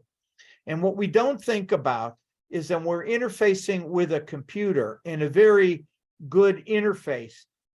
There are multiple layers from voice, from visual, translation, where this has to go through many layers before the actual computation occurs, and it has to be retranslated back to us. But as humans, there's a direct interface to our brain as we see something and we react to something. So we may not want to have complete mimicking of what we do as humans. That's the bottom line. So the point is, we are a little bit different, and it should be handled a little bit differently. You know, right now, even though we spent a lot of time, particularly in recent years, studying how the brain performs, we don't know how it performs. And we find we don't all perform consistently. We find out that we don't know what causes dementia and Alzheimer's. We don't know why a genius is a genius. We have ideas about this, but we're not 100% sure of this. This newer field called neuroscience has been very influential in some areas of artificial intelligence, and particularly with robotic sensing and vision processing. Because again, what neuroscience is trying to do is to relate how we attach meaning to visual items and sound items and sensory items, and trying to bypass a logical sequencing of things. And so the idea is that humans may not be the best comparison because we don't always make the best decisions. We are sometimes subject to limited data, limited knowledge. I talked about the Dunning effect before last time, that we, you know, the less we know, we think we know a lot, but we make decisions. And likewise, computers can certainly help us. So artificial intelligence may not be a bad thing if it's done in the right way. And that's the argument. My point that I'm trying to lead up to, if we're able to integrate knowledge management very tightly into that structure, we can do a lot and improve a lot. Rationality is synonymous with a lot of people with logic, and rationality isn't 100% logically determined. And the reason I say this is that rationality is context dependent. Each of us are rational in our own ways based upon the circumstances that are surrounding us. So the idea of mathematical rationality, which is in artificial intelligence, says at every time with the same data in front of it, it will make the same decision. We are not functional that way. We react to the specific circumstances. In economics, it implies that we are rational decision makers, and we are, but everybody makes different decisions. If I gave every one of you the equivalent to 1,000 euros, you would not do and spend it in exactly the same way. It would be based upon your individual circumstances as to how you would manipulate that idea. So what we try to do is be as detailed as possible by providing a precise mechanism for analyzing and understanding the properties of the ideal behavior we're trying to achieve. And so as a good example of this is if I asked you, as I asked my systems analysis students I give them all a little piece of paper and I say, write down without talking to anybody directions to perform the following task. And the task that no one has been ever able to adequately write down and document is tying a shoelace. Because if you say all the instructions to write the shoelace down and you give it to somebody, just a stranger you see on the street, and say, follow these instructions, no one has provide the context there, saying you have a shoe that has a lace that's, whatever, a meter long. People start saying you take it with one finger, you take a string at the other finger, you twist it around. Nobody has a context for it. When you're dealing with artificial intelligence and when you're dealing with knowledge management, the knowledge you have attained has to be put in as an instruction to provide that precise instruction. You might, if you have children, you might want to try this little experiment with something else to have them Write down as specifically as you can, and you're going to find out that very few people are going to follow your instructions.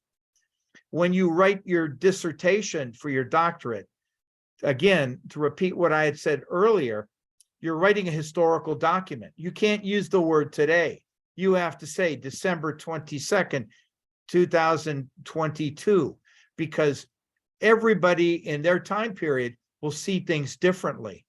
When you're talking about something like Twitter, or you're talking about Netflix, or you're talking about Facebook, or you're talking about WhatsApp, those will not exist in 10 years. So you have to define what those are as social media tools. All that detail provides that precise mechanism. Essentially, you are taking the knowledge you have gained and putting it down in this document. And so we are pretty tight on making sure that when you write this out, you're writing a historical document that somebody will gain value out of. Does everybody understand this? This is a real important point that we take for granted. We assume, everybody understands the context from where we're coming from. If you're a policeman, you're going to talk about crime from a different perspective than being a victim of crime. You need to state that. That totally changes the background of how you write what you write, because the whole direction is taken from that of a victim or somebody who is a law enforcement. I'm not going to say a criminal, because criminals are not going to write why and how they did something. So does everybody understand this? And that's why it becomes a benchmark as you're going through this research. You have no idea how hard this is for me, because all of you'd rather be doing your Christmas shopping, your Christmas decorations, and now you're listening to this boring stuff that you don't want to be listening to. You got to bear with me. You only got a little bit more to do this, and then you can go out and do all your stuff and then celebrate. So rationality from a knowledge management and AI perspective is mathematical characterizations of rationality from diverse areas like logic, laws of thought, and economics, utility, and how to best act under certainty, game theory, and self-interested agents intact. How many of you have taken in your lifetime an economics course? Just nod yes or whatever. How many of you really understood the economics and really enjoyed that? And none of you did that. Economics is a difficult concept because, and I taught that for a number of years, and I think I did a pretty decent job of that. And the reason why is that you have to make it understandable. When you're taking economics, they have something called utility theory. And utility theory is very simple. They have what is called your income. It's a line on a graph that goes like this. And it simply says, if you want to buy more butter and you only have a fixed income, you could spend all your money on butter, or you could spend all your money on beer, or a combination of butter and beer. And what you do is take your preferences, and where your preferences intersect your income determines how much butter and how much beer you buy. When I became an administrator, my income increased 33%. I knew what the president of the university wanted. He wanted me to increase my consumption of both butter and beer, so that I had to do what he says, because if I lost my job as being an administrator, my income goes back down 30%. And then now I am spending more money than what I am currently making. So I'm never going to let that happen. So I would always do what he said for fear of losing my job. I told him, I'm not going to do that. As my income went up, I'm going to take that differential and I'm going to save it and live on my salary as a professor. So when I'm done being an administrator, nothing changes in my life. And when I was done being an administrator, my last daughter was out of university, I went back to faculty and nothing changed in my life. And I had a whole lot of savings. And the president said, you're the only one that did that. Everybody else changed their life. They bought a BMW, they bought a Mercedes. I still drove my Toyota, my Honda around, and I was able to do decisions based what I thought was best, not what the company required me to do. My rationality was a little bit different than other rationality. So there is no universal agreement as to what is the best way of action. My way of action was to preserve my integrity and to also not be caught economically that somebody owned me economically. That is the modern age slavery where we have economic debt that people try to get us caught up in. So I try to mitigate that overall. But the idea, all of us, for whatever reason, act rationally. It's not the same for any one of us. It's rational to us as individuals. And artificial intelligence, therefore, only works if it's individualized to the decision maker. It can't be individualized to society in general because we all have different goals and different directions. Everybody kind of see where I'm going from on this. So my knowledge drives my artificial intelligence engine that should evolve from what I know. Fred, can I ask a quick question? Please, please, please.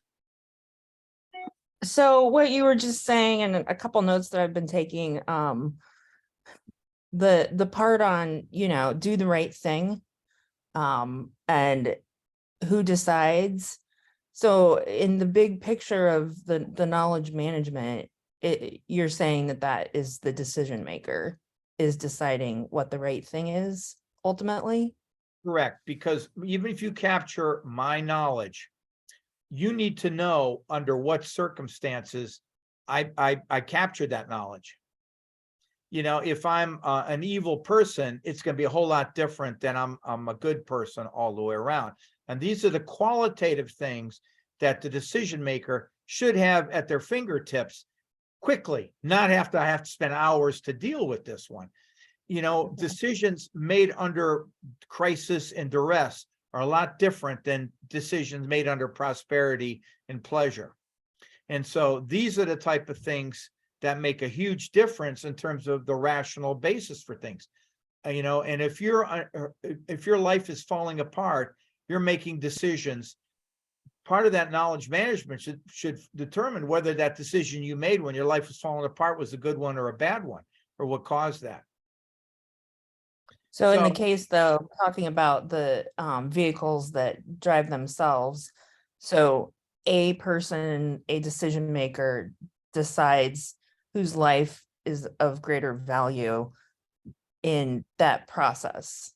Correct. And I mean, most it of kind of us- seems like a lot of morality and ethics is put on just one person who makes that decision. As I don't know. It seems like a big responsibility is It all. does, but how is that? How are those placed on you? You don't take an ethics course and become ethical or moral. How are moral values? It's by your village, by your family, by your education. That's placed upon you. Absolutely. It comes naturally when you make that decision. And that's why machines are very rational. They're going to protect the person inside that car. However, the machine has to find a way through its LiDAR and sensory systems. If it makes a tactical decision to go off the road, what's the decision that will keep the passenger intact and do minimum damage on the vehicle and yet not hit those particular individuals? That's what I'm referring to. The machine can't do those ethical things, but it sees that there's another life there, and that life is as valuable as that inside the vehicle. It's a different scenario when you have either one has to die. It's like being on the Titanic where somebody's on the door and somebody's in the freezing water. And, both can't survive. And by the way, they did a forensic test to show that if Jack was on top of that board, both of them would have died because it would have been submerged, because everybody asked that question. Why didn't she bring Jack on the board? But I don't know if that answers your question, but it's not really on you because it's how you grew up. It's how you're going to react to it. It's not you're going to simply say, should I be good or should I be bad? It's like you're going to do pretty naturally. And what the goal is to, and I keep saying it's about context for that knowledge management. That's our individual culture that influences that. And it somehow has to be captured as to what was the basis of that. We want to capture good stuff, not bad stuff. If we capture bad stuff, it has to be under the label, this is bad stuff. bad decisions, bad lessons. This is why it was bad. All the good stuff is the stuff we should be making decisions on. Okay. To me, this is all the interesting stuff. Right, Joseph? He's making all these decisions in his job, life and death, taking people out, putting people in jail. I know.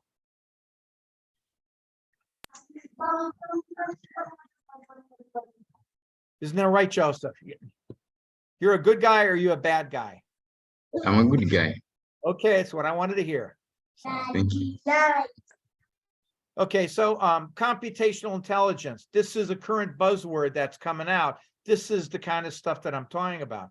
It's trying to understand and model intelligence as a computational process.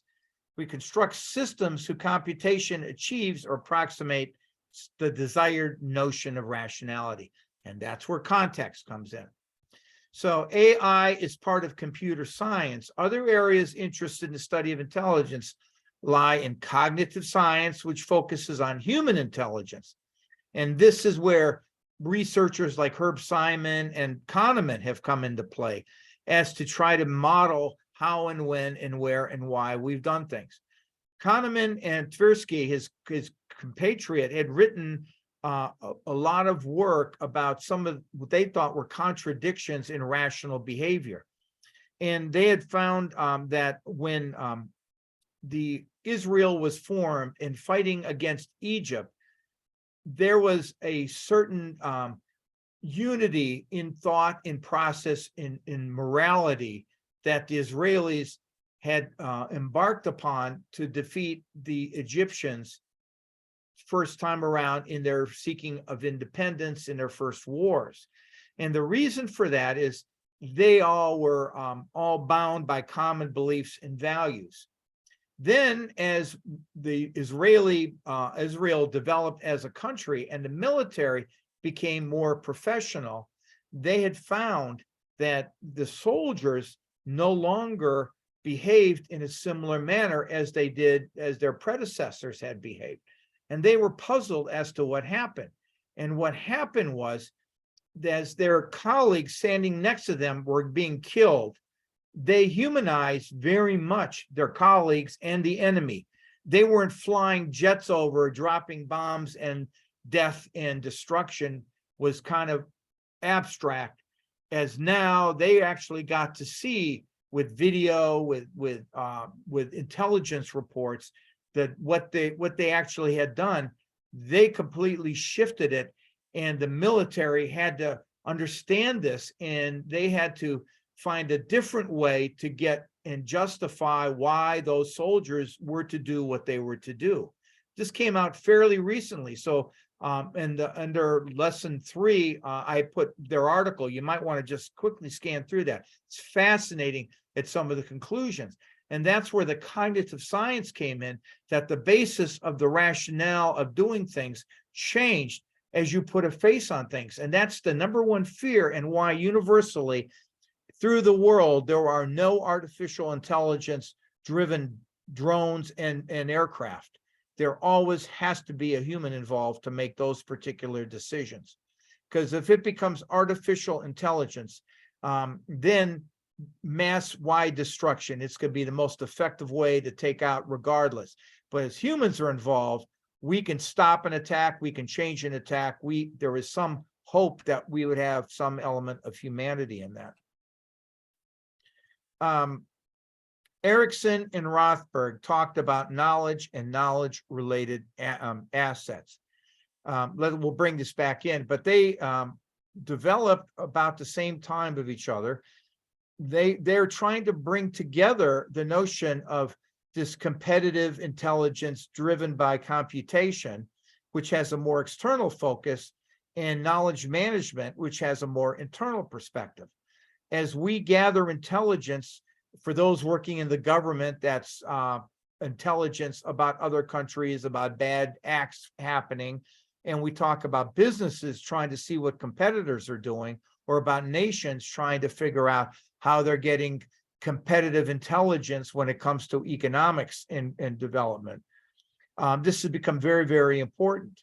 And so, and the role of data, information, knowledge, and wisdom, this DIKW model that had developed on it. So there's a focus on actionable intelligence or strategic intelligence. And I'll do this and I'll get out. I'll have to go back into this, but there's an article that you might want to check. It's on business intelligence versus competitive intelligence versus knowledge management. And one of our colleagues, Fred Hoffman, spent time developing this, and it's kind of a very straightforward model that talks about these lenses to go through. So you might want to take a look at this. Very interesting and very straightforward approach to this, to talk about the differences in this as to how you can pretty much improve the quality of your decisions as long as you distinguish and use these in conjunction with each other. Okay, now I have to go back to this. Okay, here we are. So just your own time, please take a look at that one. But basically, when we talk about competitive intelligence versus analytics versus knowledge management, everybody now has moved into the world of data science and data analytics. To me, these are subsystems of knowledge management. And if I was to make a case for knowledge management, I would be sure to make sure whoever my audience was knows that analytics and data science are into that particular realm. And with that, what we want to try to say that it's not just about the data, it's about the context of the data, and it's about intuition and insight. And the idea, when we're dealing with a world of automated data capture, we have to deal with the 4 V's: volume, variety, velocity, and veracity. Volume, of course, is the amount of data that we have plaguing us that's come into play. Variety is the different types and the different modes that's coming in. Velocity is how quickly it comes in. We have an incident happens all over the world because of technology and our connectiveness. It comes in very rapidly. And then some of it has greater importance and greater strength, so to speak, than others. So when we talk about big data, we have to filter and build into our algorithms ways to contend with these 4 V's. From an organizational sense, unfortunately, organizations focus on the 4 M's: make me more money. It doesn't matter about impacts they do. It's all about what is the way in the short term they're going to make the greatest money. What I try to argue, you have to balance this out with second and third order consequences. Compensation systems in the world now reward managers, CEOs, for short-term decisions. So they will do what it takes to show on the books at the end of the year that they are in the black and not in the red, that they are making money and they are not losing money. And that's very easy to do. All you need to do is cut costs, get rid of people, get rid of business entities, close things down, and you could show you're in the black. But in the long term, you could do irreparable damage. So there is a movement going back using this sort of a data analysis, combining competitive intelligence with knowledge management, to say executives should be evaluated over a 5-year period of time. Did they save money over this 5-year period? Did they make money over 5 years? Not over things that they may or may not have had control over, like COVID, a world recession, etc. So the divergence between knowledge management and this competitive or computational intelligence, now we have to bring in something else called intellectual capital. Intellectual capital is how do you keep the people that actually make the knowledge, that derive the knowledge, and have them prevent them from going elsewhere. In the United States, we have created things like non-disclosure agreements, non-compete clauses as a way to forcibly frighten people to keep our intellectual capital. In the United States, we try to push some of our senior people out of organizations, and they're the ones that have most of the intellectual capital. So the challenge is how do we keep these people in place? How do we keep this intellectual capital as part of the organization to do better? How do we mentor people to proceed and do that?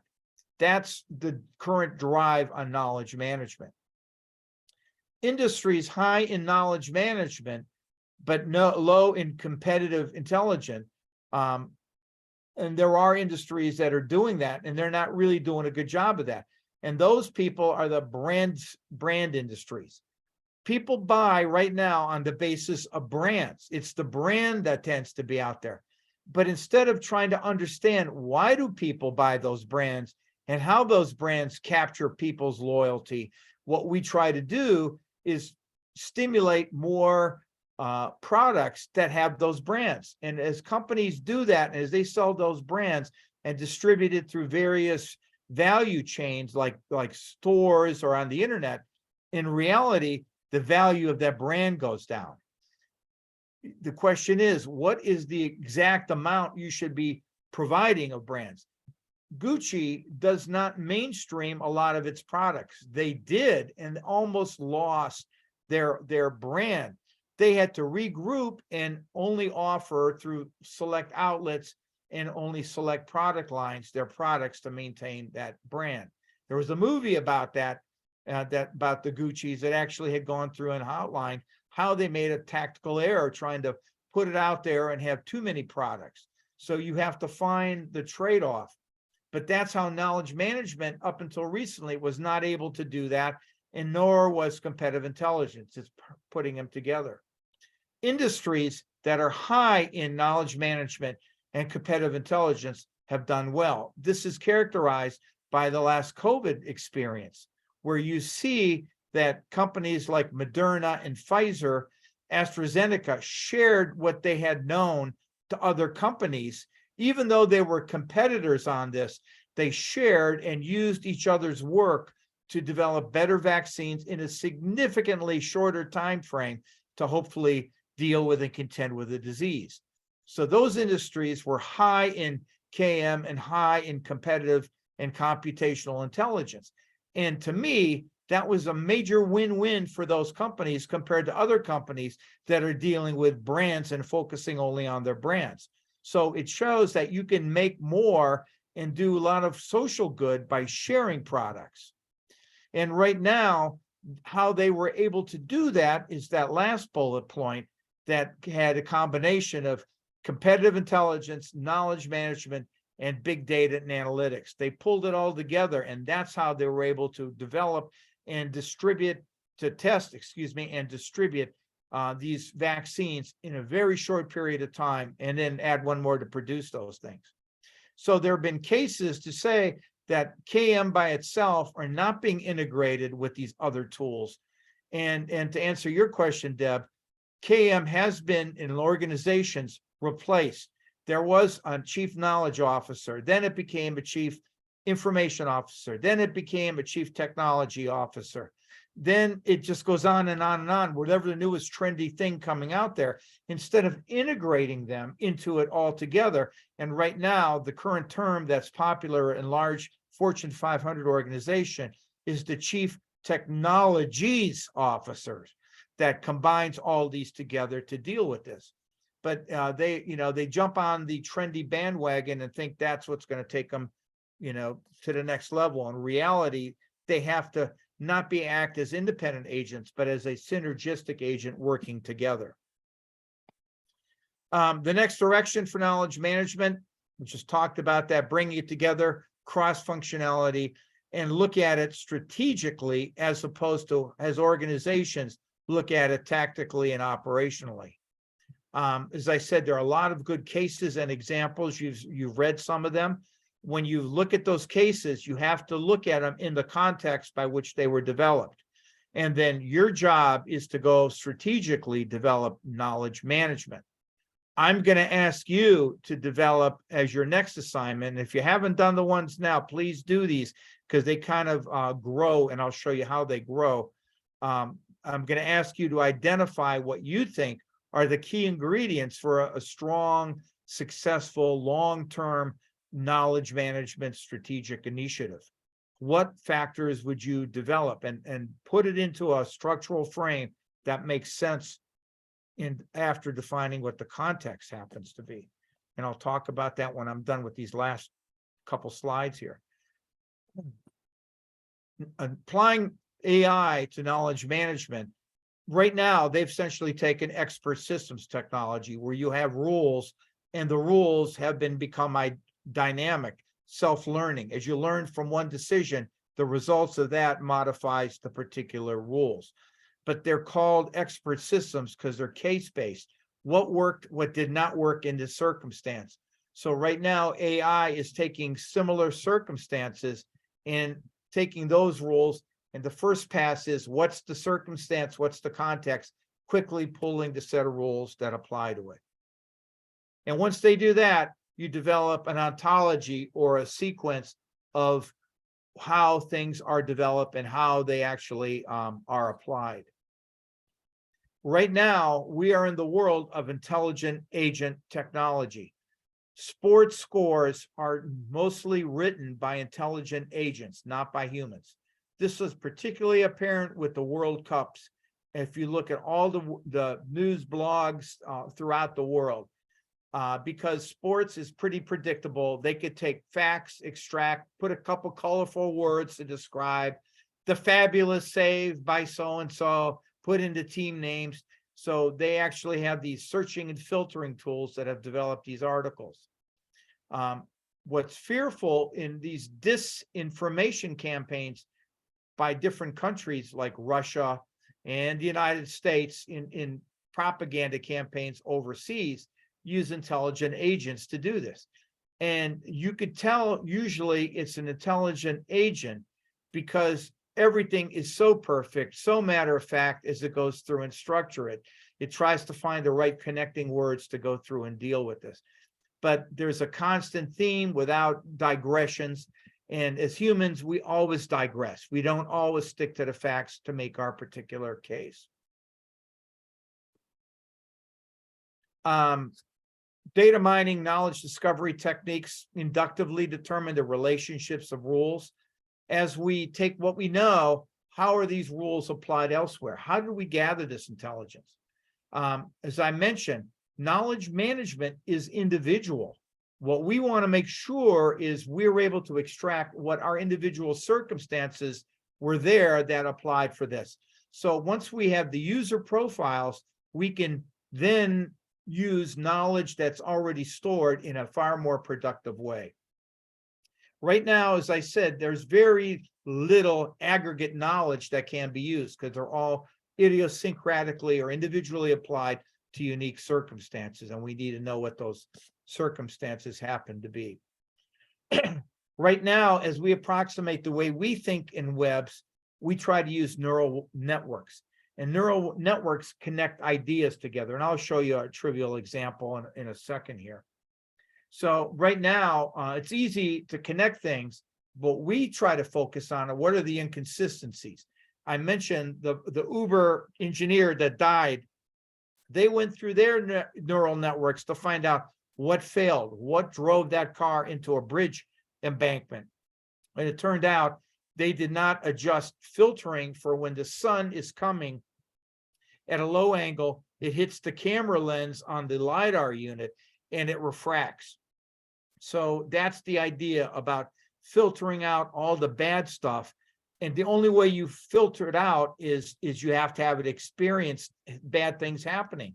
So you take these incidents, capture these incidents, put it into place, and it eradicates that. Just next two slides, just our research issues that need to be developed. And I just listed a whole bunch of these.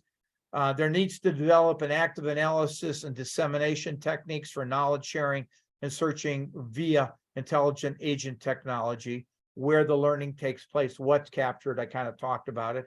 These are all great dissertation general areas to focus on. Apply knowledge discovery techniques, data, text mining, neural networks from mining knowledge bases.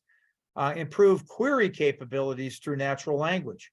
We have to find an easier way to go out to Google to get what we're looking for. Develop metrics for measuring the value added for knowledge management. If you invest in a knowledge management system, how do you know it's doing its job? How do you know it's making things better? One of the ways I would do it is you evaluate the number of bad decisions before and after when you implement a knowledge management system. If the number of bad decisions decrease, and it's pretty easy to determine what's a bad decision. Provide improved techniques for knowledge mapping and building knowledge taxonomies. You need to understand how decisions are made and what drove those decisions. We call these knowledge maps. I had you kind of do a social network, and some of you did the first phase where you put out a matrix of the relationships. The next phase is to do a visual showing what flows into that. And you derive that from those matrices that you developed. But these are just research issues and areas that you can actually go into. Techniques for building collaborative knowledge bases. Get it from individual to more group. Have more people involved in gathering knowledge and having the discussion before you put it into these warehouses. Develop improved tools. We are getting cool tools out there now in patient records, physicians, it's all text-based. Then you could draw a media of x-rays, you have to physically go out there. But if you had an iBook interface where you could flip through with your fingers, where you can go forwards and backwards, is a good technique that I was working on with a local hospital here to put as a front end into a data warehouse.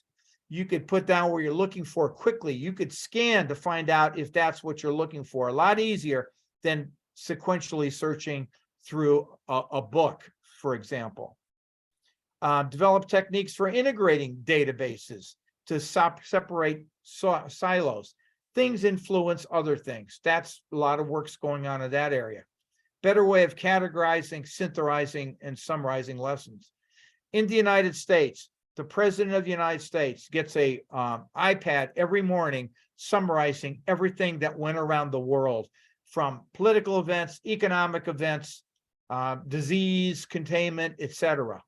And what they do and how they do that is they have the president go through a battery of diagnostic tests to determine his or her cognitive style of processing information, because we all process it differently. Then they emulate in this summary how the president would make cognitive decisions in general. So essentially, they create an artificial filter as how the president would go through and summarize it based upon the presidential cognitive needs, where it's graphical, mathematical, or narrative form. That's a cool way to deal with this that has not been mainstreamed across society. Explore ways to improve human agent collaboration, more, Turing tests like interfaces, better technologies again. Interaction between knowledge codification and sharing networks, developing outcome measures, already talked about that. Value added, or value network analysis. Is it better to automate or is it not better to automate? There has been not one study that has ever concluded that adding technology has increased our productivity, because every time technology has been added, you're able to do more things. So they were never to isolate the thing that they're originally trying to improve. Other stuff kind of came out of that. And with that, a lot of other distractions came out. The big one, the relationship between change management and knowledge management. As you're changing an organization, how can you keep the good of the old and the culture of the old in the new environment? My university is going through a radical change. They are getting rid of the old knowledge. They want to start afresh. High risk, wait and see what's going to happen with this. How do you embed knowledge management practices as you do your daily job into your daily work life? We always capture it after the fact, not as it's going on. And then here's what I'm going to ask you to start thinking about is developing formal strategies, KM strategies. How are you going to develop? What are the attributes you're going to look for if you're going to develop a KM strategy? In education, we're addressing all of these things. Multidisciplinary synergy between e-learning and this. The ability to record a session like this is important. We didn't have this ability to see each other, to see slides and have some explanation. All different ways of dealing with this. Having people with different backgrounds eventually express how they view this stuff and what they do is important. You're going to see that as you're going to be asked to do at the end of this coming year, to do a presentation on a research topic, applying this knowledge management. You're going to be asked to all participate, to share, take all this together. So that's why we're going through all of this, to give you that preparation. We see that KM is going to be prevalent everywhere in retail. Everybody's using it in retail right now. Everybody is developing infrastructure technologies, particularly as we're developing electric vehicles. They're developing logistical systems for charging stations and how we can do this in cities without bringing down the electric grid as everybody charges their vehicles at the same time. We're worried about cybersecurity and trying to develop that, and healthcare management, all these things. Healthcare is probably the only one they really jumped ahead on because of COVID. It forced us to combine all this knowledge management and intelligence systems to move. What I want to do is show you one thing here, and then I'm going to stop and take any questions, and we'll go through, an example. Let me kind of give you this for a second, if I could get my thing up here.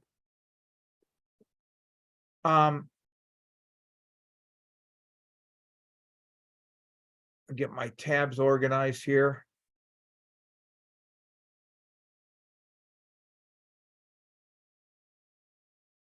Here is can everybody see this? Yes, no? Okay, this is something that I like to use as an example. This is graph theory. It's just a graph theory article. And it just talks about the relationships. And graph theory is the basis for file structures in your computers, organizational structures you do in a company. This is all graph theory that does this. But here's what I wanted to show you. You could take an equation, A times B plus C minus D, put it into a graph. A times B plus C minus D. You do these individually, and you can take this expression and put it into a graphic form. Simple example. The internet is organized. When you have an IP address, it breaks down if you search for something. That's how the internet, graph theory. But I'm going to show you this example here. Here's a bunch of dots, database. Things are connected to each other in a database. They're stored out there randomly. I could take this and simply say 0 and 2 are connected. 2 and 3 are connected. 2 and 4 are connected. 2 and 1 are connected. 1 and 5 are connected. 5 and 6 are connected. 5 and 7 are connected. And 7 or 8 connected. I could take this and create this graph. I could take this graph and create this series of relations here. Everybody with me so far? Okay. Now, this is how artificial intelligence works. If we have relationships, we can depict those relationships through a computer, which in turn can do a visualization. This is a trivial one. That's how Google Maps and all our GPS works. We could take what we have here. We could find out that 0 goes to 2. 1 goes to 2 and 5. If you look up here, 1 goes to 2, it goes to 5. We can express all this stuff. But here's the beauty. We could take this chart we have here.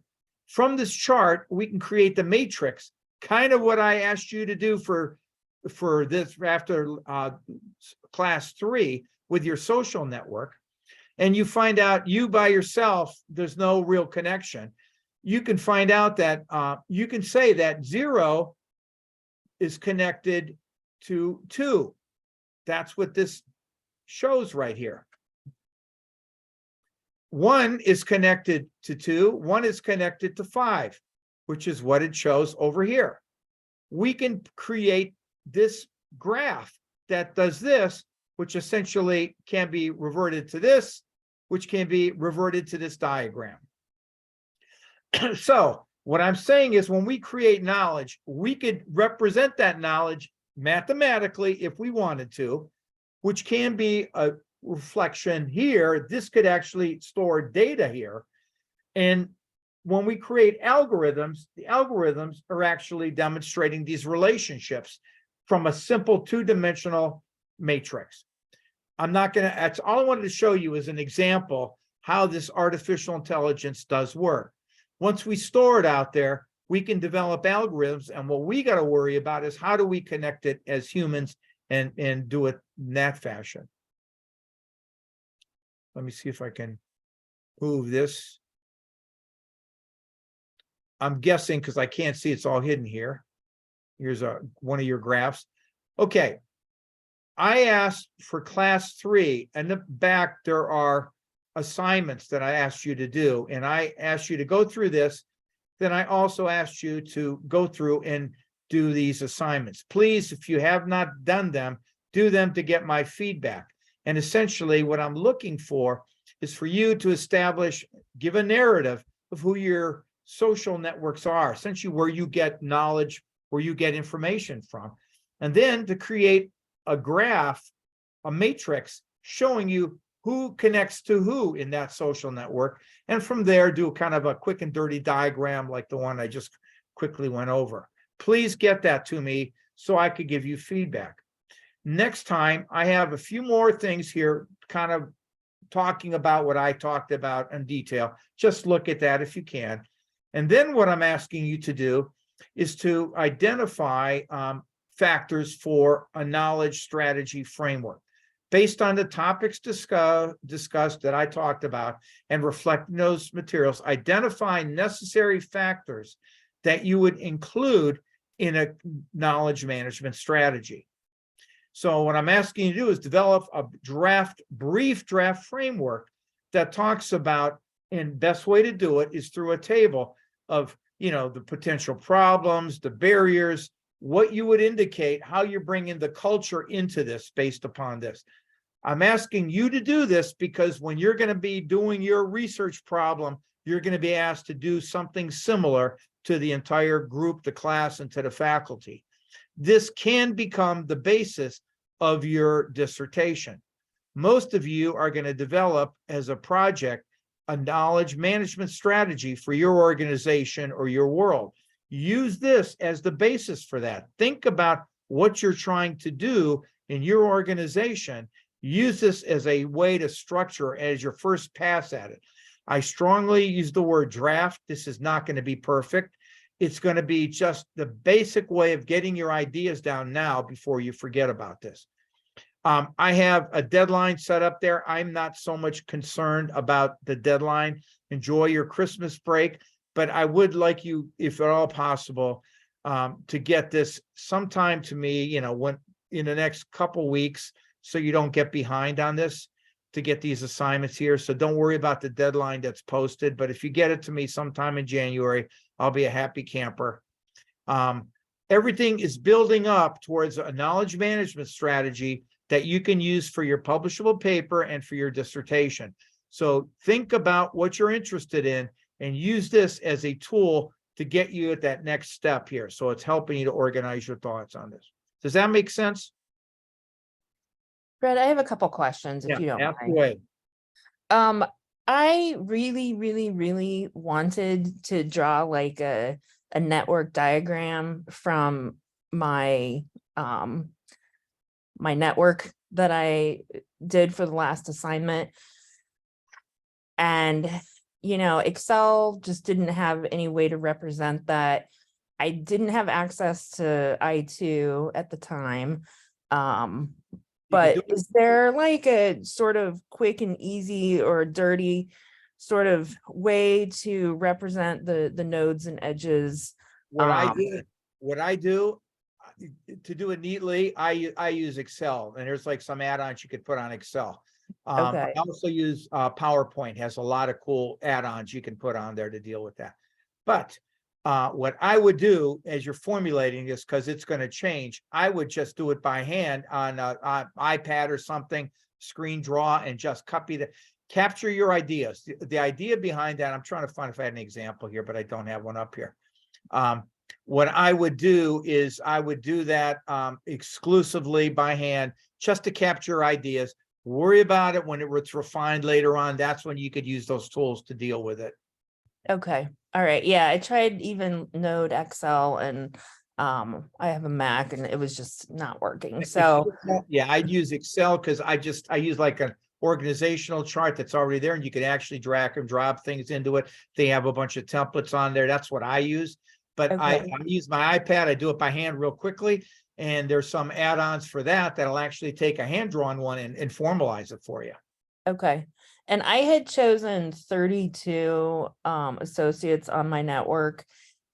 Is that too many to do? Well, that's what you do. But what I would do is I would decompose it or recompose it. Find the similar ones, they represent one entity, because you can always decompose that later. That makes sense. So then you have a manageable graph, because that one node consists of all those people that feed into it. Okay.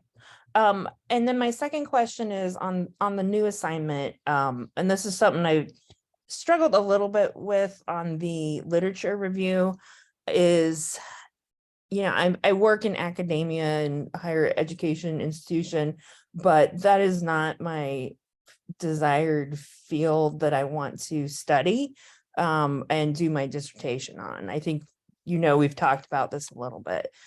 So the perspective of what sort of organization I'm representing this KM strategy, I'm It doesn't have maybe to be an making a little, organization. It could be a problem. okay, When we say this, it's an organizational context, because most people do that. It could be a problem. You have a problem.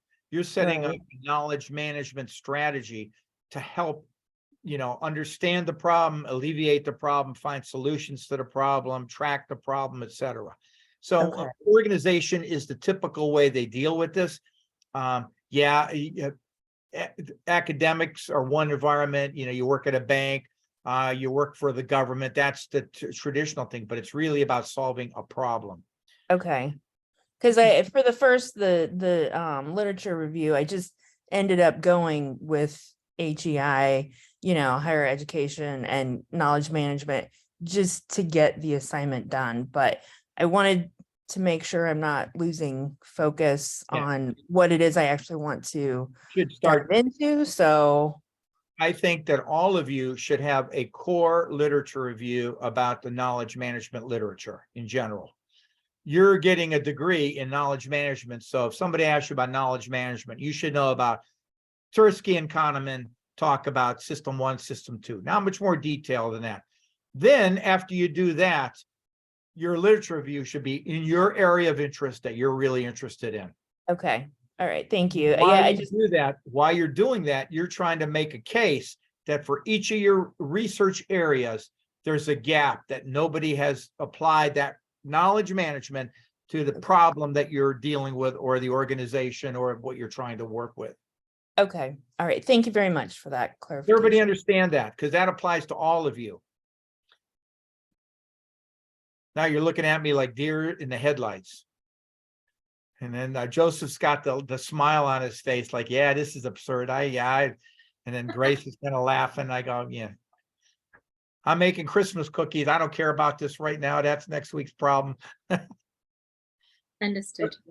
So everybody understand that, kind of, the Yes. context of that. Yes. So please try to get that to me. Sheila, question? No, I actually had a similar question to what Deborah had regarding the social networks. So I had already submitted my my assignment. can I resubmit it once I've redrawn, made the connections? Okay. Yes.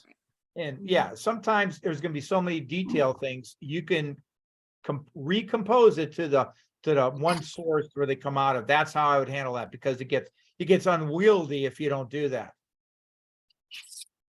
And if you're doing this for your final research project, then what you would do is have a separate page taking each of those things that are the meta ones and to decompose those. And then they're all connected through that. That's how I would handle that. Oh, okay, thanks.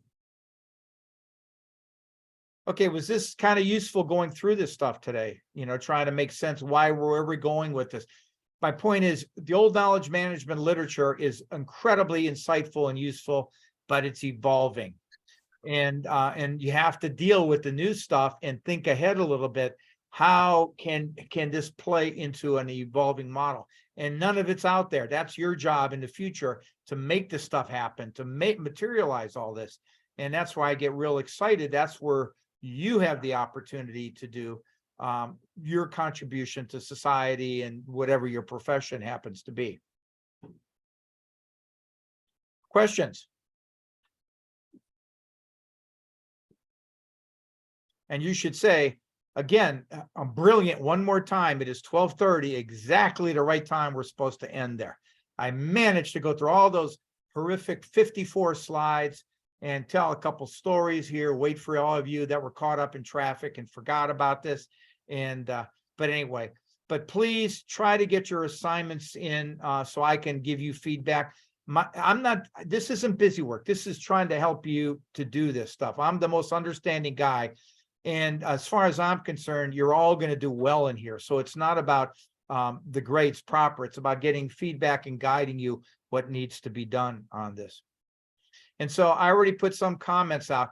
And if you can, I would appreciate it if you would, a lot of you, I know your practice is to put it in a PDF. If you would send it to me in a Word document with PDF insertions, if you're doing diagrams, that's fine. Because that way I can mark on there with my electronic pencil comments and show you exactly. So I could send those files back to you. I can't do that when you do a PDF. I just have to write on the side, and I don't think it's as effective for you. Fred, do you also want us to switch to your Gmail exclusively? Okay. Doesn't matter. Doesn't matter. Okay. Yeah, you know, whatever. I have that organized. When you come in, I know it goes there directly. My other one gets buried with all my other emails, so it doesn't matter. I wasn't sure with your potential change in stuff if the Gmail would be better. I would prefer the Gmail. No, you know, I get to keep my other email address. Okay. But I just get all that other stuff. I have them organized on the other side there. But to answer your question, probably simple to say yes. The Gmail is better one to go through because I have that organized and it comes right up. Okay, thanks. All you have to do on there is just simply say KM program in your subject heading with your name. Then it goes right up to the top. So that's a good way to get a hold of me. If again, you have my I gave you last time my phone number. Please, you know, if you want to call me or text me through WhatsApp. I can talk to you and, you know, give you guidance and whatever and help you out any way I can. Questions? You all good with this? I will take this after it's rendered and I will post this back up on the site. So if you want to reference it, you can do that. You got to be sick to go through another 3 hours, but you could fast forward it.